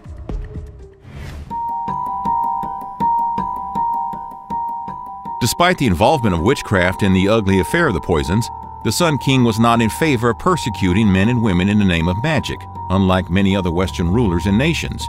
Yet, between 1550 and 1700, 2,000 witch trials occurred in France. The Normandy witch trials of 1669 to 1670 were perhaps the most notorious of French witch trials that troubled King Louis XIV. The province of Normandy was under the jurisdiction of the Parliament of Rouen, which was much more severe on witchcraft than the Parliament of Paris. Interestingly, the majority of witches in Normandy were men.